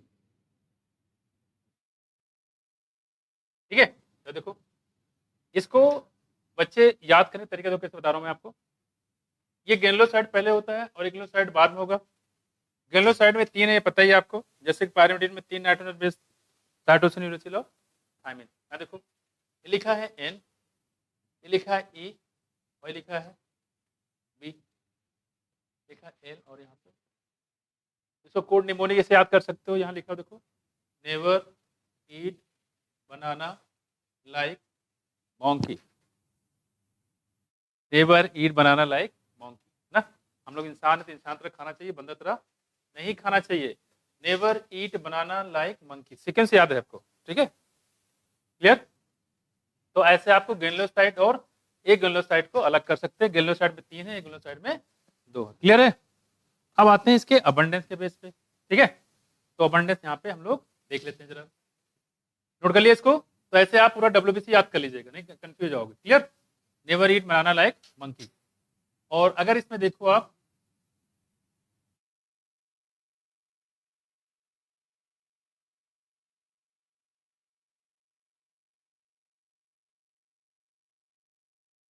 इसमें हम बात करें यहाँ पे देखो अबंडेंस की, देख लेते हैं।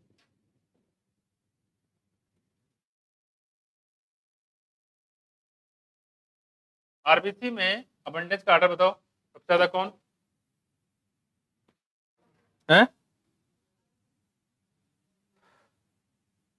फार्म एलिमेंट में, सॉरी फार्म एलिमेंट में, हाँ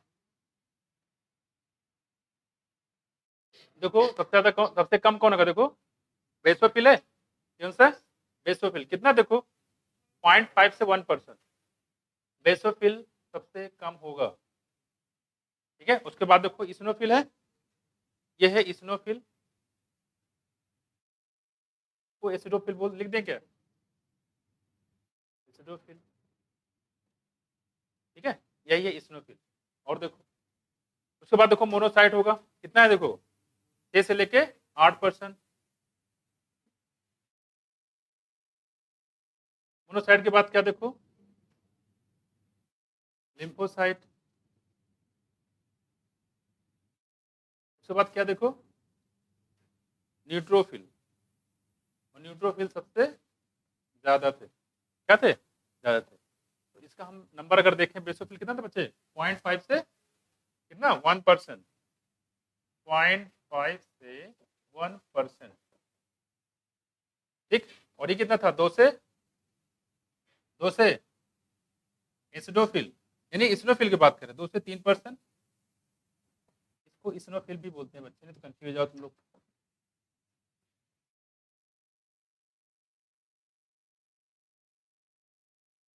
देखो 2 से 3%, और मोनोसाइड कितना बताया, देखो यहाँ पे 6 से 8%, 6 से 8%, और लिम्फोसाइड कितना बताया, बोलो,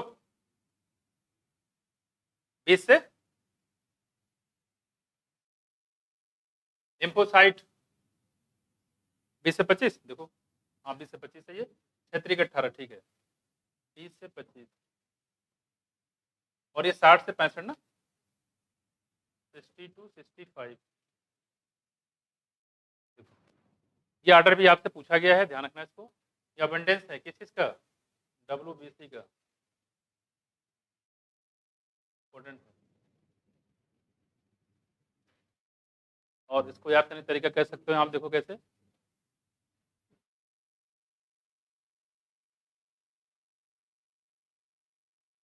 बम लाना, कल के बम लाना, देखो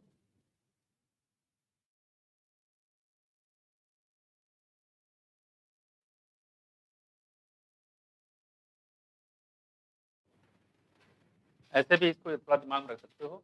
ये इंक्रीजिंग ऑर्डर में है, ऐसे इंक्रीजिंग ऑर्डर, देखो बेसोफिल, फिर बोलो, इसमें ए भी है, एसिडोफिल, फिर क्या है मोनोसाइट, फिर क्या है लिम्फोसाइट, फिर क्या है न्यूट्रोफिल, और बीच में यहाँ पे ए भी है यानी कि एसिडोफिल।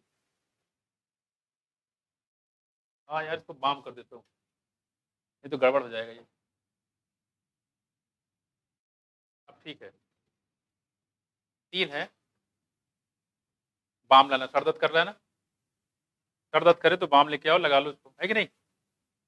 तो बाम लाना, लिम्फोसाइट और न्यूट्रोफिल, ठीक है, ध्यान रखिएगा। कौन कौन सा फेगोसिटी के खाने का मन करे तो नहीं, तो मोनोसाइट और न्यूट्रोफिल। और ऑर्डर की बात करें तो बेसोफिल, एसिडोफिल, मोनोसाइट, लिम्फोसाइट और न्यूट्रोफिल, याद रहेगा, इंक्रीजिंग ऑर्डर में इसको याद कर लीजिएगा, कोई दिक्कत। हाँ बच्चे, इस्नोफिल, इस्नोफिल, हाँ इस्नोफिल, मतलब हमारा जुगाड़ ऊपर बैठ नहीं रहा था ना, इसलिए मैंने एसिडोफिल लिख दिया है, इसी का दूसरा नाम है। और आपसे पूछ भी सकता है, तो हो सकता है आप कंफ्यूज हो जाए, इसलिए मैंने दोनों नाम लिख दिए हैं, इस्नोफिल को ही बोलते हैं, एसिडोफिल, दोनों सेम नेम है, ठीक है, एक ही चीज है, दो नेम है अलग अलग। मोनोसाइट 6 से 8%, लिम्फोसाइट और न्यूट्रोफिल 8 से लेके 65%, क्लियर, कोई दिक्कत, हो गया। तो क्या WBC खत्म हो गया पूरा, याद रहेगा। अगर अब यहाँ पे ध्यान दो, देखो इधर, मान लो कभी भूल जाओ, ये परसेंटेज में मैचिंग कराने के लिए आ जाए, आ भी सकता है, ये 0.5 पे लगभग 3 गुना करते जाओ, देखो 5 3 15 हुआ, 1.5 लगभग 2% के आसपास, 2 3 जा 6, 3 का 18 लगभग 20 के आसपास है, और 20 से 60, 3 गुना लगभग बढ़ाते जाओ, मैचिंग कर लोगे, है ना जुगाड़, पक्का वाला।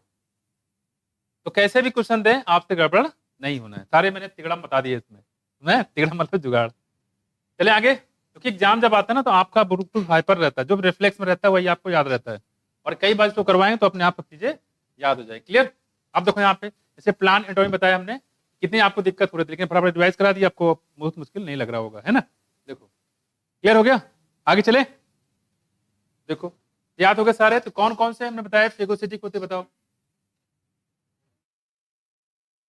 कुछ, न्यूट्रोफिल और मोनोसाइट, ठीक है, ग्रेनुलोसाइट कौन कौन से थे बताओ,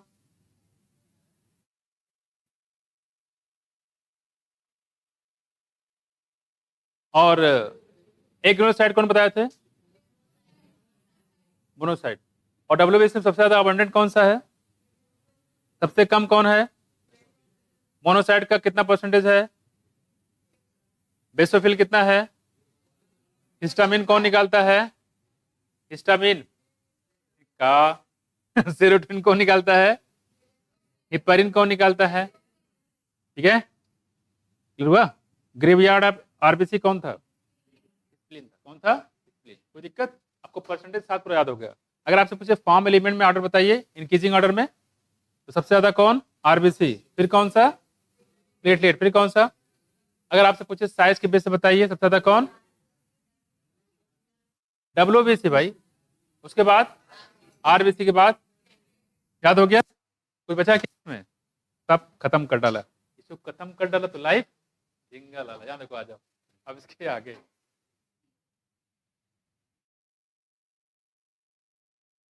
जो गलतियां होगी यहीं पे होगी, आगे बहुत ज्यादा दिक्कत आपको नहीं होगी। देखो यहाँ पे, ये देखो कुछ सेब बताया गया, सेब के बेस पे तो यहाँ कुछ क्लियर आपको दिखाई नहीं दे रहा है, फिर भी मैं आपको बता देता हूँ कुछ। देखो, और एग्जामिनर का इसी पे मान लो वो इम्प्रेस हो जाए, इसी को देख के देखो,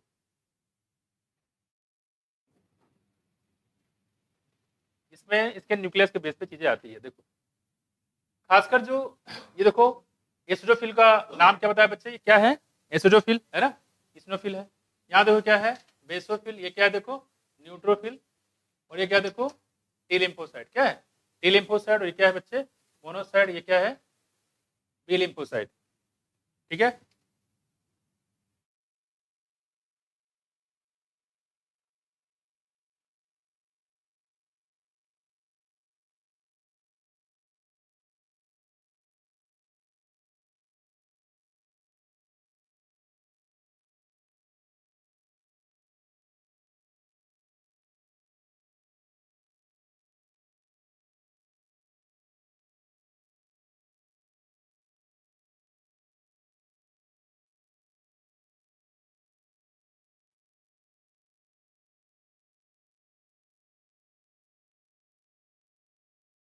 जरा देखो इधर, ये पहले क्वेश्चन पूछे जाते रहे, लेकिन यहाँ पे दिया थोड़ा सा आपको बता देते हैं। देखो यहाँ पे बच्चे जो एम का मतलब लिखा हुआ है, ये सारे WBC कितने हैं? 5 है ना।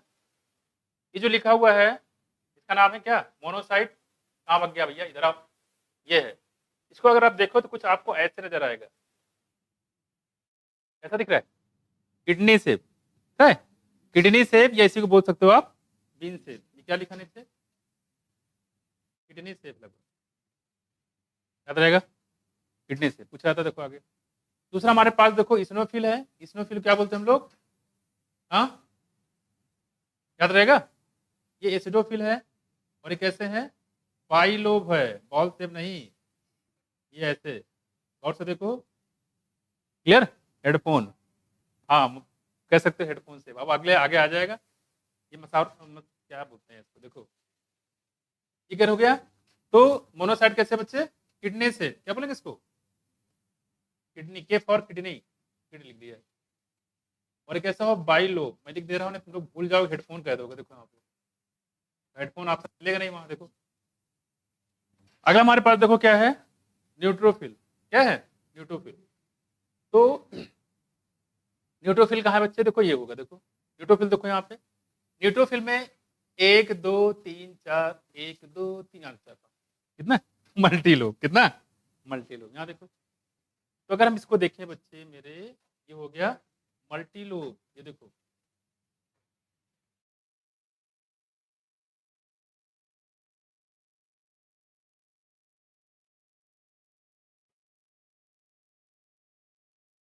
बच्चे जितना एनसीईआरटी में है वो बहुत ज्यादा अपने आप में, बस उसको पढ़ोगे तब समझ में आएगा। जितना पढ़ते जाओ उतना आपको कमी लगेगा। Multi lobe.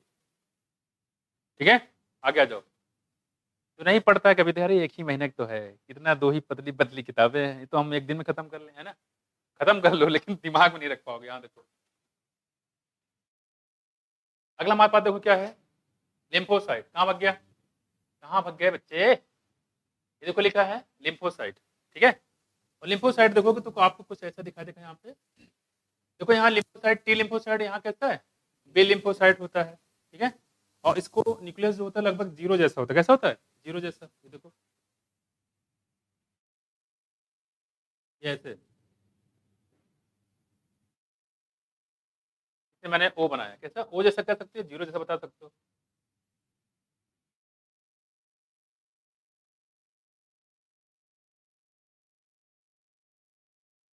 ठीक है, ये क्वेश्चन एम्स में भी आ चुका है। ठीक है, आगे देखो, पहले होता था क्या बचा?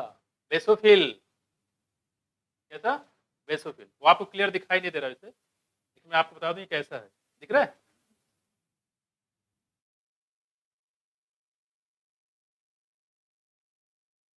ये कुछ इस शेप में, एस से बोलते, क्या बोलते इसको? S shape. हमको दिखाई नहीं दे रहा है, बस ऐसे है। क्लियर? चलो जल्दी कर लो। इसको बोल सकते हैं, पढ़ो कैसे, देखो। मैन का नाम क्या है? लाल बहादुर। क्या है? लाल बहादुर। राम मनोहर तिवारी याद है? राम मनोहर तिवारी ना हमारी ना तुम्हारी। यहाँ देखो, ये हम लोग बात करते हैं यहाँ पे, देखो। मैन लाल बहादुर, यहाँ लिखा है के बी मॉस। इसको कैसे पढ़ोगे? के बी मॉस, जो लिखा है वैसे पढ़ लीजिएगा। मैन लाल बहादुर के बी मॉस। कर लोगे? ये है जो फिगर बेस पे आपसे पूछा जा सकता है। हो सकता है आपको ना दिखाई दे रहा हो, एनसीईआरटी वाले को ना दिखाई दे रहा हो, एग्जाम को दिख जाए, एग्जामिनर को। तो पढ़ा होगा वही पठान काल वाला, तो डाल देगा। पहले पूछे जाते थे ना, पहले पीएमटी में भी आते थे, एम्स में भी आते थे। मैचिंग करने के लिए आते थे कौन सा किसका सेफ है। क्लियर हुआ? प्रेजेंट टाइम में ये फिगर चूंकि दिया है तो उसका थोड़ा सा मन कर सकता है कि हम थोड़ा क्वेश्चन दे दें इससे, इस टाइप के, और आपको नहीं पता हो तो आप गड़बड़ कर जाओ। क्लियर? इसमें जुगाड़ भी बता दिया, कैसे करना है आप कर लोगे। क्लियर? अब आते हैं इसके आगे। इसको बेटा बच्चे कर लोगे? कोई दिक्कत? यहाँ देखो, मैन लाल बहादुर के बी मास। मोनोसाइड कैसा है? किडनी से बीन शेप दे सकता है। एसिडोफिल कैसा है? बोलो। बाइलोब। न्यूट्रोफिल कैसा है? मल्टीलोब। और लिपोसाइड कैसा है? ओ शेप या जीरो। और बेसोफिल कैसा है? S shape. ठीक है, चलो।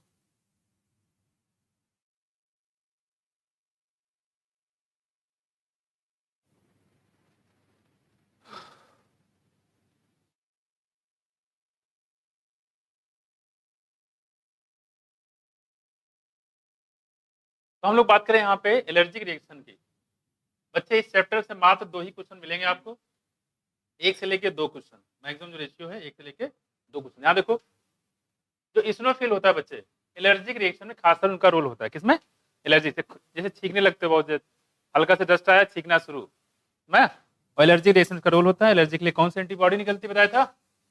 आईजीई, है ना? तो इस्नोफिल का मेन काम होता है एलर्जिक रिएक्शन में। ये देखो, लिम्फोसाइट बताया था 20 से 25% बताया था यहाँ पे। और ये 2 टाइप के होते हैं, बी लिम्फोसाइट और टी लिम्फोसाइट। एंटीबॉडी कौन बनाता था, टी की बी के दोनों? है बी लिम्फोसाइट बनाता था, टी लिम्फोसाइट हेल्प करता था। कुछ माया बी बनाता था। ये कैसा प्रोवाइड करता है? इनेट इम्यूनिटी की एक्वायर्ड? एक्वायर्ड इम्यूनिटी प्रोवाइड करता है। इनेट कैसे काम करते हैं? बैरियर बना के। कितने टाइप के बैरियर थे? सबसे लास्ट वाला कौन सा था? अब तो है, एग्जाम्पल क्या था? है इन टाइप का। यहाँ देखो, करें जो बी लिम्फोसाइट टी लिम्फोसाइट पता है आपको, इम्यूनिटी के लिए रिस्पॉन्सिबल होता है। इम्यून सिस्टम हम लोगों ने पढ़ा भी था। क्लियर? तो थोड़ा इसको ध्यान रखिएगा। तो एसिनोफिल या एसिडोफिल, ये एलर्जी रिएक्शन में इन्वॉल्व होता है। अब आते हैं हमारे पास तीसरा, कौन सा? प्लेटलेट। प्लेटलेट, इसी को हम लोग बोलते हैं थ्रोम्बोसाइट। कह रहे ये सेल नहीं होते, सेल के फ्रेगमेंट होते हैं, टुकड़े। कह रहे सेल फ्रेगमेंट होते हैं प्रोड्यूस्ड मेगा कैरियोसाइट। कहाँ बनते हैं बच्चे ये? Mega karyocyte. स्पेशल सेल होते हैं कितने? बोन मैरो में। तो बोन मैरो के जो मेगा कैरियोसाइट होते हैं वहां पे ये बनते थे, लॉन्ग बोन में। ठीक है, कह रहे कि ब्लड, ठीक है, नॉर्मली कंटेंट जो कितना होता है देखो, ब्लड में 1.5 लाख से 3.5 लाख प्लेटलेट पर मिलीमीटर क्यूब पाए जाते हैं। ठीक है, प्लेटलेट कैन रिलीज, ठीक है, और भी सब्सटेंस रिलीज करता है, most of which are involve in the coagulation, जो कोगुलेशन में इन्वॉल्व होता है। ठीक है, तो कह रहे कि बहुत सारे सब्सटेंस को रिलीज भी करता है जो किसमें इन्वॉल्व होते हैं बच्चे? कोगुलेशन, यानी ब्लड की क्लॉटिंग में इन्वॉल्व होता है। ये कह सकते हो क्लॉटिंग ऑफ ब्लड। आप कह रहे कि reduction in their number can lead to the clotting disorder. अगर प्लेटलेट के नंबर कम हो जाए, क्या? अगर प्लेटलेट के नंबर कम हो जाए तो क्लॉटिंग नहीं हो पाएगी, किसका? ब्लड की। माया दूसरी बात कह रहे हैं कि which will lead to excessive loss of blood, जिसकी वजह से ब्लड लगातार निकलता जाएगा और जिसके वजह से आदमी की डेथ हो जाएगी। Excessive loss of blood from the body, body से काफी ज्यादा ब्लड निकल जाएगा। किस बीमारी में ऐसा होता है? हीमोफीलिया, बिल्कुल। कैसी बीमारी थी हीमोफीलिया? ऑटोसोमल रिसेसिव बीमारी थी। कैसी थी? Autosomal recessive. यहाँ देखो, तो ये हम लोग बात करें इसकी, आप देखो जरा इस पे। कलर ब्लाइंडनेस कैसी थी बच्चे? सेक्सलिंग है। कैसी है? सेक्सलिंग। As you know, blood of human being differ in certain aspect. Now appear to similar, आपको बाहर से दिखेगा एक ही जैसा, लेकिन ये डिफरेंस होती है। Various type of grouping of blood has been, यहाँ पे डिसाइड किया गया है कि जो ब्लड ग्रुप देखें, बात करें यहाँ देखो, तो वो सच ग्रुपिंग होती है। जैसे कौन सा देखो, एक एबीओ होता है, दूसरा होता है आरएच। ठीक है, तो दो टाइप की ब्लड ग्रुपिंग यहाँ पे होती है। पहले क्या होता था, जो ब्लड की ग्रुपिंग करने के बाद ऐसा देखा गया नॉर्मली, पहले तो ऐसे देखते थे कि भाई ब्लड किसी आदमी का उठाया, आपने पुरानी मूवी में देखा भी होगा, एक लोग इधर लेटे हुए हैं, मान लो विलेन है जो इधर लेटा हुआ, हीरो उधर लेटा हुआ, वो तो खून दे रहा है ताकि उसमें थोड़ा सा वो हो जाए, है ना, कुछ होता है देखो। अब क्या होगा कि वो उधर से ब्लड निकल रहा है और इधर से ये दे रहे हैं, पहले ऐसा होता भी था, लेकिन अब ऐसा नहीं होता है। ठीक है, आपका ब्लड चाहे कोई भी हो, आपका ब्लड उस पर चढ़ाएंगे नहीं, आपका ब्लड लिया जाएगा, उसके बाद वो जो पेशेंट होगा, जो ब्लड कहोगे उस ब्लड को वो चढ़ा दिया जाएगा। लेकिन आपको ब्लड लेने के लिए ब्लड देना जरूरी है। मैं कुछ, सब लोग पैसा दे के लेते रहेंगे तो देगा कौन फिर, है ना, इसलिए ब्लड सैंपल रखवा लिए जाते हैं। आपका ब्लड चाहे कोई भी हो, ठीक है, आपका जो है वहाँ पे ब्लड बैंक में सारे ब्लड रखे जाते हैं। ठीक है, जो आपको चाहिए वो मिल जाए, लेकिन आपको कोई भी ब्लड वहाँ पे चाहिए जरूर। ठीक, देखो यहाँ पे, और आपको जो ब्लड ग्रुप रिक्वायरमेंट है आपको मिल जाएगी। अब देखो यहाँ पे, उसके बाद जब देखा गया कि भाई ऐसा क्या है कि ब्लड चढ़ाने के बाद कुछ लोग डेथ हो जाती है, कुछ लोग मर जाते, मतलब जिंदा रहते हैं, तो पता चला कि वहाँ पे एबीओ ब्लड ग्रुपिंग की बात आई। ब्लड चेक किया गया तो ब्लड में एबीओ ब्लड ग्रुपिंग की इस तरह से यहाँ पे डिस्कवरी हुई। बाद में ये देखा कि एबीओ ब्लड ग्रुप चेक करने के बाद भी कुछ लोगों की डेथ होना शुरू हो गया। बोले कि यार ये क्या हो रहा है, तब पता चला उसमें एक और फैक्टर होता है, उसका नाम क्या, आरएस फैक्टर। तो आरएस फैक्टर भी चेक करना शुरू कर दिया गया। जैसे मान लो किसी पर्सन में आप देखा होगा, उसमें लिखा हो, मान लो बी तो लिखा रहेगा पहले, अब इस पर लिखा था बी पॉजिटिव या बी निगेटिव। अगर आरएस पॉजिटिव है तो बी पॉजिटिव, और नहीं है तो बी निगेटिव। तो ये जो लिखा जाता है ये आरएस फैक्टर होता है, ये जो लिखा जाता है ये एबीओ ब्लड ग्रुप होता है। कुछ उसी की बात यहाँ पे कर रहे हैं। तो ये सरफेस एंटीजन के बेस पे इसको डिवाइड किया गया है, ना कि एंटीबॉडी के बेस पे। ब्लड ग्रुप की जो चेंज वो क्लासिफिकेशन है किसके बेस पे, सरफेस एंटीजन के बेस पे। देखो, और ये चीजें पूरे वर्ल्ड में यूज किया जाता है।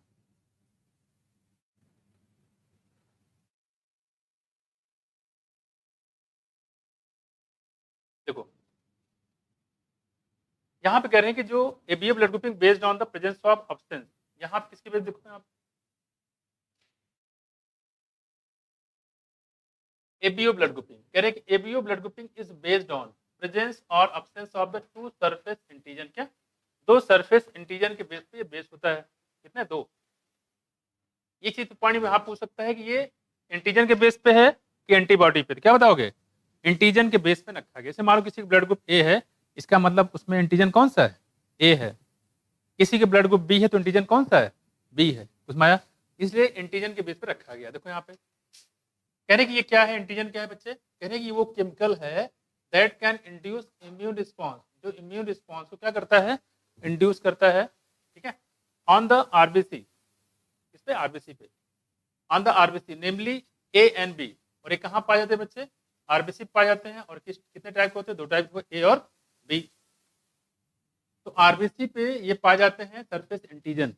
और कितने होते हैं यहाँ पे, दो, एक ए होता है, दूसरा बी होता है, जो क्या काम करता है, इम्यून रिस्पॉन्स को जनरेट करता है। दूसरा देखो, सिमिलरली कह रहे हैं ऐसे ही plasma of different individual content, तो प्लाज्मा दो डिफरेंट इंडिविजुअल की बात कर रहे हैं यहाँ पे, उसमें क्या होता है, दो नेचुरल क्या होते हैं, एंटीबॉडी पाए जाते हैं। ठीक है, protein produce in response to antigen, जो एंटीजन के रिस्पॉन्स में बनते हैं। तो कह रहे हैं दो लोगों में यहाँ पे एंटीबॉडी भी अलग अलग पाई जाती है। यहाँ देखो क्या दिया गया है, तो ध्यान रखिएगा कि जो एंटीजन होते हैं वो कहाँ पाए जाएंगे, आरबीसी के सरफेस पे। आरबीसी क्या, सेल ही तो है, तो सेल के सरफेस मतलब सेल मेम्ब्रेन पे। लेकिन कह रहे हैं जो एंटीबॉडी होता है बच्चे, वो कहाँ पाया जाएगा, प्लाज्मा में। इसमें प्लाज्मा में। ठीक है, देखो यहाँ पे, तो प्लाज्मा में दो डिफरेंट एंटीबॉडी पाई जाती है और आरबीसी पे दो डिफरेंट एंटीजन पाए जाते हैं। एंटीजन का नाम ए बी है और एंटीबॉडी का नाम भी ए बी है। ठीक है, सुधार ध्यान रखिएगा। अब देखो यहाँ पे दूसरी बात करें कि यहाँ पे the distribution of antigen antibody in the 4 group of blood, उसको 4 ग्रुप में डिवाइड किया गया है। ठीक है, एंटीजन एंटीबॉडी को 4 ग्रुप में डिवाइड किया गया। देखो ए बी और ओ। कह रहे कि you are probably know that during the blood transfusion, जब ब्लड ट्रांसफ्यूजन करते हैं, ब्लड चढ़ाते हैं, blood can not be use the blood of the donor, कह रहे हैं जो ब्लड को ऐसा नहीं होता किसी भी डोनर का हम लोग ब्लड यूज कर लें, ठीक है, blood can not be use, the blood of donor has to be carefully match with the blood of the recipient before any blood transfusion to avoid severe problem of clumping. Clumping मतलब blood clotting, destruction of RBC। मतलब ये कहने मतलब जब blood चढ़ाया जाता है किसी डोनर से रिसिपिएंट में तो ब्लड की पूरी तरीके से मैचिंग कर ली जाती है। अगर मैचिंग नहीं करेंगे तो ब्लड क्या हो जाएगा, क्लॉट कर जाता है। जो ब्लड देने वाला था वो ब्लड दे के निकल लेगा और जिसको ब्लड चढ़ाया जाएगा वो निपट लेगा। समझा? तो ये थोड़ा सा ध्यान रखना है, इसलिए हमें पूरी ब्लड चेक कराया जाता है कि नहीं। देखो तो जो ब्लड दे रहा है उसको भी, जो ले रहा है उसको भी। The donors compatibility is also shown in the table. इसके बारे में यहाँ पे दिखाया गया है, blood group and donor compatibility. यहाँ पे ब्लड ग्रुप के बारे में दिया गया है, कौन कौन से ब्लड ग्रुप जो यहाँ पे आपको मिलेंगे। फिर से देखो, ध्यान दो, सबसे इंपॉर्टेंट है। हम लोग बात करें यहाँ पे कि जो ब्लड ग्रुपिंग जो की गई है 2 एंटीजन के बेस पे किया गया है और ये एंटीजन कहाँ पाए जाते हैं, आरबीसी के सरफेस पे, एंटीजन ए और एंटीजन बी। और साथ साथ उसी साथ साथ बता रहे हैं कि जो एंटीबॉडी होता है वहां पे वो कहाँ पाए जाएंगे, प्लाज्मा में, एंटीबॉडी ए और बी। तो इसी एंटीजन और एंटीबॉडी के बेस पे 4 टाइप के ब्लड ग्रुप में डिवाइड किया गया है। ठीक, आरबीसी अगर एंटीजन की बात करें तो ये क्या करते हैं, केमिकल ऐसे होते हैं जो इम्यून रिस्पॉन्स को, इम्यूनिटी को ये क्या करते हैं, इंड्यूस करते हैं। ठीक है, ये जनरेट कर सकते हैं, ये कह सकते हो। और जो एंटीबॉडी होता है वो एंटीजन के अगेंस्ट में काम करता है। यानी कि ब्लड ग्रुप चढ़ाने से पहले, ब्लड चढ़ाने से पहले डोनर और रिसिपिएंट के ब्लड पूरी तरीके से चेक कर लेते हैं। ये भी ब्लड ग्रुपिंग में साथ में आरएस फैक्टर भी। ठीक है, तो उसके बाद यहाँ बताया गया। देखो तो ब्लड ग्रुप हो गए पूरे 4 टाइप के। देखो यहाँ पे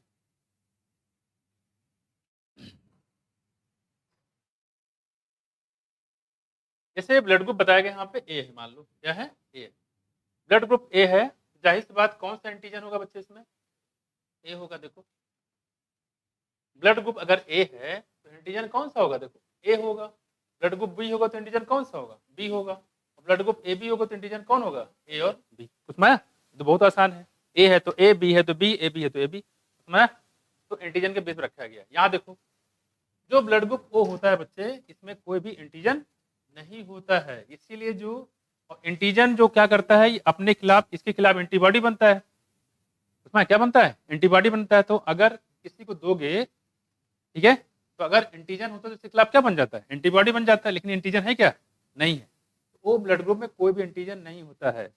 इसी वजह से किसी के बॉडी के अंदर डाल दो, जब एंटीजन नहीं तो इसके खिलाफ एंटीबॉडी कहाँ बनेगा, बनेगा नहीं बनेगा। इसी वजह से जो ओ ब्लड ग्रुप होता है, खासकर ओ नेगेटिव वाले, ये ब्लड किसी को भी दे सकते हैं। क्यों, क्योंकि इसमें कोई एंटीजन नहीं है। इस वजह से इसके खिलाफ कोई एंटीबॉडी बनने वाला नहीं है। तो अगर ध्यान रखिएगा कि जो ओ ब्लड ग्रुप होता है उसमें कोई भी एंटीजन नहीं पाया जाता। इसलिए से ओ ब्लड ग्रुप को हम लोग बोलते हैं, ओ नेगेटिव को यूनिवर्सल क्या, डोनर। यूनिवर्सल डोनर जो किसी को भी ब्लड चढ़ जाता है। ऐसे पूछा जाता है, एक आदमी है, क्या बतिया रही हो, बतिया लो, हम भी सुन लें। एक 2 बच्चे हैं, मतलब 2 लड़के हैं, एक एक्सीडेंट हो गया, दूसरा लड़का लेके आया उसको हॉस्पिटल में, उसको ले गए और डॉक्टर ने बिना कुछ जाने बुझे उसको ब्लड चढ़ा दिया। मतलब डॉक्टर क्या पागल है, पागल है, पागल है, पागल है नहीं, डॉक्टर पागल नहीं है। उस समय ब्लड के लिए कोशिश की गई, हो सकता है ब्लड बैंक में ब्लड ही ना हो, ऐसा कुछ सीवियर कंडीशन आ जाती है कभी कभी। ठीक है, तो ब्लड नहीं हो। दूसरी बात, उस केस में क्या करेगा, तो कोई देने को तैयार भी नहीं है, ब्लड ग्रुप मिल भी नहीं रहा है, उस केस में क्या करेगा, वो जो है ओ नेगेटिव वाला ब्लड को बढ़ा दिया जाता है, बच जाएगा। उसमें चेक करने की क्या जरूरत है, क्योंकि इसमें कोई एंटीजन है नहीं है, एंटीबॉडी बनने वाला नहीं है, कोई दिक्कत। तो चाहे कोई भी ब्लड ग्रुप हो, उसको आप ओ नेगेटिव वाला उसको क्या करो, चढ़ा देते हैं। उसमें और ऐसे ब्लड ग्रुप रखे भी जाते हैं। क्लियर। तो उससे पूछेगा आपसे कि बताओ उसको जो डॉक्टर ने चढ़ाया था ब्लड, वो सही किया, और दूसरी बात कि गलत किया, और दूसरी बात क्या जो मरीज है वो क्या मर जाएगा। और तीसरा क्वेश्चन पूछ सकते हैं कि वो जो ब्लड ग्रुप चढ़ाया था, बताओ वो ब्लड ग्रुप कौन सा है? ओ नहीं, वो नेगेटिव है, क्योंकि पॉजिटिव वाला हो सकता है, आरएस फैक्टर वो इंड्यूस कर सकता है इसको। समझ आया? ओ नेगेटिव ये करेक्ट आंसर है। ऐसे क्वेश्चन पूछा भी गया, देखो क्लियर है। तो आपसे पूछेगा ऐसा क्यों होता है, तो क्या बताओगे, उसमें कोई एंटीजन नहीं होता है ओ ब्लड ग्रुप में, इसी वजह से इसके खिलाफ कोई एंटीबॉडी, दीपांकर पिट जाओगे भी। बात नहीं करो, हाँ बताओ।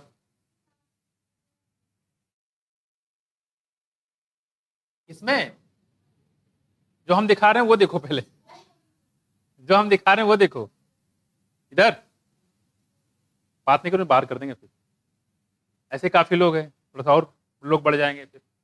यहाँ देखो, जो दिखा रहे हैं वो देखो, उधर मत जाओ। आधे से ज्यादा बच्चे इसी में पगला जाते हैं, वास्तव में उनको ब्लड को क्लियर ही नहीं होता है, आसान से छोटे छोटे क्वेश्चन गलत करके चले आते हैं। पहला जितना मैंने दिमाग बोला पहले उतना रखो। पहली चीज दिमाग में ये रखो कि जो ब्लड ग्रुप की क्लासिफिकेशन किया गया on the basis of antigen की एंटीबॉडी, कहां पाए जाते हैं, प्लाज्मा की आरबीसी। हाँ, कितने टाइप के होते हैं, 2 टाइप के, 4 टाइप के, 2 टाइप के, ए और बी। क्वेश्चन में आया, तो एंटीजन के बेस पे होता है मैं कुछ दूसरी बात। और इसी के जैसा दूसरा एंटीबॉडी भी बॉडी में पाया जाता है। खैर देखो, जो पाया जाता है कहाँ पे, प्लाज्मा में। तो अब यहाँ देखो जरा, तो वो ब्लड ग्रुप यहाँ पे कोई भी एंटीजन नहीं है, जिसलिए जैसा एंटीजन अगर होगा उसके खिलाफ वो एंटीबॉडी बनाया जाता है। जब एंटीजन ही नहीं है तो एंटीबॉडी बने क्या, एंटीबॉडी बनने का मतलब ब्लड की क्लॉटिंग कर देगा वो, समझ, क्लॉटिंग हो पाएगा, नहीं हो पाएगा, पेशेंट जिंदा रहेगा। यहाँ देखो, अब आते हैं इस पे, तो इसको क्या नाम है, आपको कैसे करना है, आपको एंटीजन ध्यान रखना है, बस एंटीबॉडी को भूल जाओ, एंटीबॉडी याद नहीं रखना, एंटीजन याद रखना। एंटीबॉडी याद करोगे दोनों याद करो तो कुछ याद नहीं हो पाएगा, और एग्जाम में सब गड़बड़ घोटाला करके चले जाओगे। यहाँ देखो, अब देखो क्या बात है, अगर एंटीजन ए है तो एंटीबॉडी क्या होगा, उसके अगेंस्ट बी होगा, और अगर एंटीजन बी है तो एंटीबॉडी क्या होगा, ए होगा। अपोजिट काम करता है तो अपोजिट होते भी हैं, ठीक। ए बी की बात करें, यहाँ देखो, यहाँ पे ए बी में कोई भी एंटीबॉडी नहीं है, इसी वजह से जो ए बी वाला उसके अंदर कोई भी एंटीबॉडी नहीं है, इसी वजह से किसी का भी ब्लड दे दो उसको रख लेगा। क्यों, क्योंकि एंटीबॉडी है ही नहीं है, भले एंटीजन दे दोगे उसके खिलाफ कुछ बनेगा, नहीं बनेगा, उसमें आया। तो ए बी ब्लड ग्रुप वाले के अंदर कोई भी एंटीबॉडी नहीं है, तो कोई भी एंटीजन दे दो उसके खिलाफ कोई एंटीबॉडी बनने वाला नहीं है, उसमें आया। इसी वजह से जो ए बी ब्लड ग्रुप होता है उसको क्या बोलते हैं हम लोग, यूनिवर्सल रिसिपिएंट। ये हो गया यूनिवर्सल डोनर और ये हो गया यूनिवर्सल रिसिपिएंट, उसमें आया। तो ये थोड़ा सा ध्यान रखिएगा, ए बी और ओ को, क्लियर। अब देखो अगला हमारे पास अगर हम बात करें यहाँ पे कि जो एंटीबॉडी की बात करें हैं, तो ओ में कौन सा एंटीबॉडी होगा, देखो ए भी है और बी भी है, डबल दिक्कत। अगर ओ वाला बी से ब्लड ग्रुप लेता है तो ए वाला बना देगा, क्लॉटिंग करा देगा। अगर किसी से ए वाले से लेता है तो बी वाला बना देगा, बी वाले से लेगा तो ए वाला बना देगा। तो इसके साथ ओ के साथ बहुत दिक्कत है, दोनों के खिलाफ, दोनों एंटीजन के खिलाफ एंटीबॉडी यहाँ बना बनाया रखा हुआ है, तो ना तो ये ए से ले सकता है ना तो बी से ले सकता है। अब देखो सवाल ए बी से, यहाँ देखो कह रहे अगर ए बी से लेगा तो इसमें दोनों है, ए बी और बी है। जब ए बी से लेगा तो यहाँ पे ए से बी वाला बना लेगा और बी से ए वाला बना लेगा, तो ए बी का भी नहीं ले सकता, तो ना तो ये ए से ले सकता है, ना तो बी से ले सकता है, ना तो ये ए बी से ले सकता है, कुल मिला के ये किसी ने ले सकता है। अपन तो ले सकता है, वो वाला उस तो ले सकता है, ठीक है, लेकिन ये ए से बी से और ए बी से नहीं ले सकता। कौन, ओ वाला, लेकिन दे सबको सकता है, क्लियर हुआ। हाँ, ओ वाला उसे ले सकता है, वो अलग चीज है। अब देखो यहाँ पे, इसलिए ओ ब्लड ग्रुप को हम लोग क्या बोलते हैं, यूनिवर्सल डोनर, और ए बी को यूनिवर्सल रेसिपिएंट। यहाँ देखो लिखा भी हुआ है डोनर ग्रुप, ठीक, क्या है, डोनर ग्रुप। अब ये कह रहे हैं जो ए वाला है ब्लड ग्रुप, कोई पेशेंट है उसको ए ब्लड ग्रुप है, तो कौन कौन उसको ब्लड दे सकता है, तो उसको ए वाला दे सकता है, और वो तो सबको दे ही सकता है, वो तो बना इसीलिए है, दानवीर है कि नहीं। अब देखो बी वाला अगर होगा तो उसको जो बी ब्लड ग्रुप वाला वो तो दे सकता है, साथ साथ जो ओ वाला वो भी दे सकता है। लेकिन जो ए बी वाला है, एक ए बी भुक्कड़ टाइप के लोग होते हैं, ये क्या कर सकता है बताओ, इसको ए बी तो दे ही सकता है, और ए भी दे सकता है, बी भी दे सकता है, और ओ भी दे सकता है। चारों लोग इनको ब्लड दे सकते हैं, चारों क्या, 3 लोग, ये भी तो खुद ही है। यहाँ देखो ओ वाला बेचारा सिर्फ ओ से ही ले सकता है, ओ के बीच में लेन देन कर सकता है और किसी से ले नहीं सकता, लेकिन दे सबको सकता है। कुछ समझ में आया। अगर आपसे ये पूछा जाए कि ओ ब्लड ग्रुप को यूनिवर्सल डोनर क्यों कहते हैं, ये दे सकता है, सिर्फ ले नहीं सकता है, क्योंकि इसके बॉडी में 2 टाइप के एंटीबॉडी है, दोनों टाइप के, उसमें आया। तो ए और बी दोनों एंटीबॉडी है, तो कोई भी ब्लड दोगे तो उसमें ब्लड क्लॉटिंग जरूर हो जाएगी, क्योंकि वो कोगुलेट कर जाएगा। अगर ए वाला ब्लड ग्रुप दोगे तो बी बना लेगा, बी वाला दोगे तो ए वाला बना देगा, और ए बी होगा तो दोनों बना लेंगे, उसमें आया। और अगर आपसे पूछे ओ वाला यूनिवर्सल डोनर क्यों होता है, क्योंकि उसके अंदर क्या होता है, कोई भी एंटीजन नहीं होता है। जब कोई एंटीजन है तो किसी दे देगा, इसके खिलाफ एंटीबॉडी बनना नहीं है। मैं तो थोड़ा सा ध्यान रखिएगा, ओ ब्लड ग्रुप और ए बी ब्लड, कोई दिक्कत। और ए बी ब्लड ग्रुप को जो नॉमेनक्लेचर किया गया है, classification on the basis of antigen के एंटीबॉडी के दोनों है एंटीजन बेस पे। क्लियर हुआ, कोई दिक्कत। अब आ जाओ इसके आगे, कह रही कि from above mention table it is divided that group B O blood group can be donated to person with any other blood group, किसी को भी ये ब्लड दे सकता है, ठीक है। And hence O group individual, इसी को हम लोग क्या बोलते हैं बच्चे, इसी को बोलते हैं यूनिवर्सल डोनर। क्यों होता समझा ना, क्या बताओगे, इसमें रीजन ही पूछ सकता है, वो डोनर रिसिपिएंट गया, अब रीजन पूछेगा कि ऐसा क्यों है, क्या बताओगे, है क्योंकि इसमें कोई भी एंटीजन नहीं पाया जाता है और ए बी में दोनों एंटीबॉडी पाया जाता है, ठीक है। अब देखो, Every person with AB blood grouping can accept blood from any person with AB as well as other group of the blood. Therefore, such persons are called universal recipient. तो जो AB होगा बच्चे वो यूनिवर्सल रिसिपिएंट होगा, तो O होगा universal donor होगा। कोई दिक्कत है किसी को, कोई तकल्लुफ तो बताए, मैं कर लो क्वेश्चन, कोई दिक्कत नहीं होगा इसमें, कर लेना, बहुत आसान है।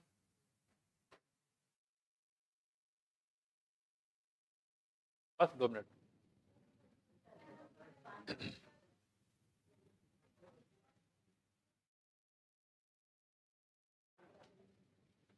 दो मिनट पढ़ लो, 2 मिनट छोड़ देंगे, 4 मिनट, चल 4 मिनट, 4 मिनट बच्चे।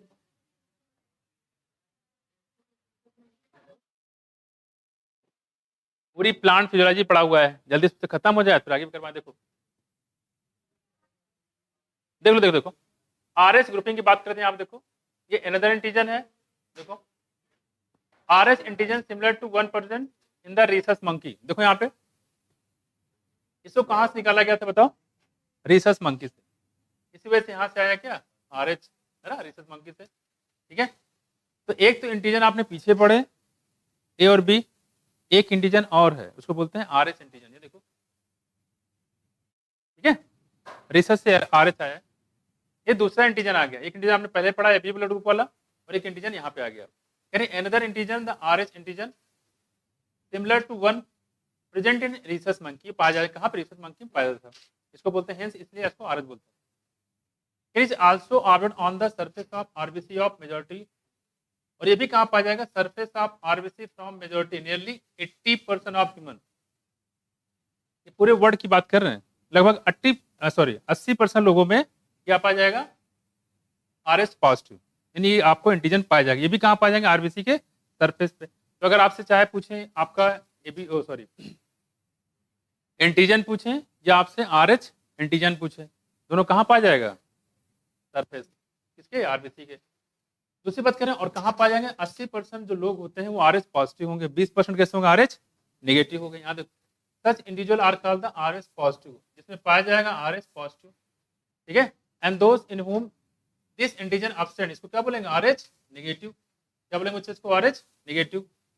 यानी कि आर एच निगेटिव पर्सन जो होता है if expose to R H positive, तो आर एच निगेटिव वाले को आर एच निगेटिव वाला देंगे, आर एच पॉजिटिव वाले को पॉजिटिव देंगे। कहते अगर निगेटिव वाले को पॉजिटिव वाला ब्लड दे दिया गया, एबो जो ग्रुप आपने मिलाया था वो तो अपनी जगह है, वो तो आप मिलाओगे ही, लेकिन उस ब्लड ग्रुप में भी ये चीजें आ सकता है। जैसे मान लो बी पॉजिटिव बी नेगेटिव, आपने बी वाले को बी ही दिया है लेकिन पॉजिटिव था उसको नेगेटिव दे दिया, उसकी बात कर, देखो विल फॉर्म स्पेसिफिक एंटीबॉडी, ये एंटीबॉडी बना देगा against the R H antigen. इससे क्या होगा, देखो therefore R H grouping should also be match, इसलिए आर एच ग्रुपिंग को मैच कर लेना जरूरी होता है बिफोर ट्रांसफ्यूजन, यानी ब्लड चढ़ाने से पहले। Special case of R H incompatibility, इसी के एक केस बताया गया है, आर एच इंकेबिलिटी का केस। इंकेबिलिटी मतलब उसको बोलते हैं मिसमैचिंग, क्या बोलेंगे, मिसमैचिंग। उसका नाम होता है इरिथ्रोब्लास्टोसिस फेटालिस, ये लिखा होगा, देखो आगे आ जाओ। Has been observed between the R H negative blood of pregnant mother, यहाँ देखो ध्यान से, इसमें होता क्या, देखो आर एच नेगेटिव ब्लड होता है किसका, pregnant mother with R H positive blood of the foetus. ठीक है, फीटस का ब्लड कैसा बच्चे, आर एच पॉजिटिव, और मदर क्या है, आर एच निगेटिव। ऐसे पूछ सकते हैं या ऐसे भी कह सकते हैं। देखो जो मेल है क्या है, मेल आर एच पॉजिटिव, और जो फीमेल है वो आर एच नेगेटिव। ये देखो आपसे ये पूछे कभी भी, ये जो मैरिज होते हैं मेल फीमेल में, जो मैरिज होता है शादी होती है, अगर ये आर एस पॉजिटिव है और इसमें आर एस नेगेटिव है, तो कह रही है मेडिकली एडवाइस नहीं होता है। बस में कुछ, अगर लड़की का जो ब्लड है क्या है, आर एस पॉजिटिव है, और फीमेल क्या है, आर एच निगेटिव है, तो मेडिकली एडवाइस नहीं होता है। बाकी लोग करा देते हैं। खैर देखो, ब्लड ग्रुपिंग कहाँ मिलता है, कभी ब्लड ग्रुप चेक करते हैं, शादी हो रही, चलो ठीक है अपना ब्लड सैंपल भेजो यहाँ पे, लोग दहेज मांगते हैं, ब्लड सैंपल मांग रहा है, क्या चक्कर है। कुंडली मिलाते हैं, हाँ कुंडली मिलाते हैं। कायदे से पहला काम तो करना चाहिए कि ब्लड सैंपल ही मंगवाना चाहिए, और पूरी बॉडी का फुल है कि नहीं, दहेज में ब्लड सैंपल मंगवाना चाहिए। देखो ठीक है, तो यहाँ पे वो क्या है, ब्लड सैंपल मंगवा के चेक कराना चाहिए क्या है भाई। देखो लेकिन यहाँ पे सब कहते हैं सारी बात बाद में, पहले लेन देन की बात हो जाए। ठीक है, वो जरूरी है।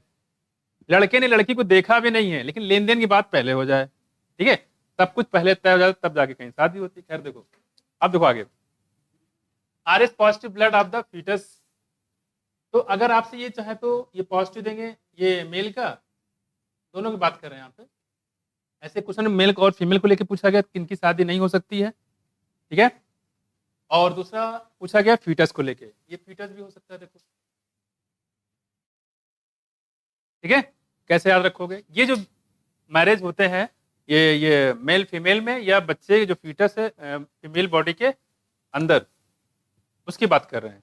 कैसे याद करके रखोगे, देखो ध्यान से, ये देखो फीमेल है, कहाँ गया, देखो ये फीमेल क्या है, नेगेटिव, क्या है फीमेल, कुछ भी बोल दो हमेशा नेगेटिव सोचेंगे, उनको समझा दो पढ़ा दो, अरे नहीं कुछ नहीं है, मतलब बेकार है।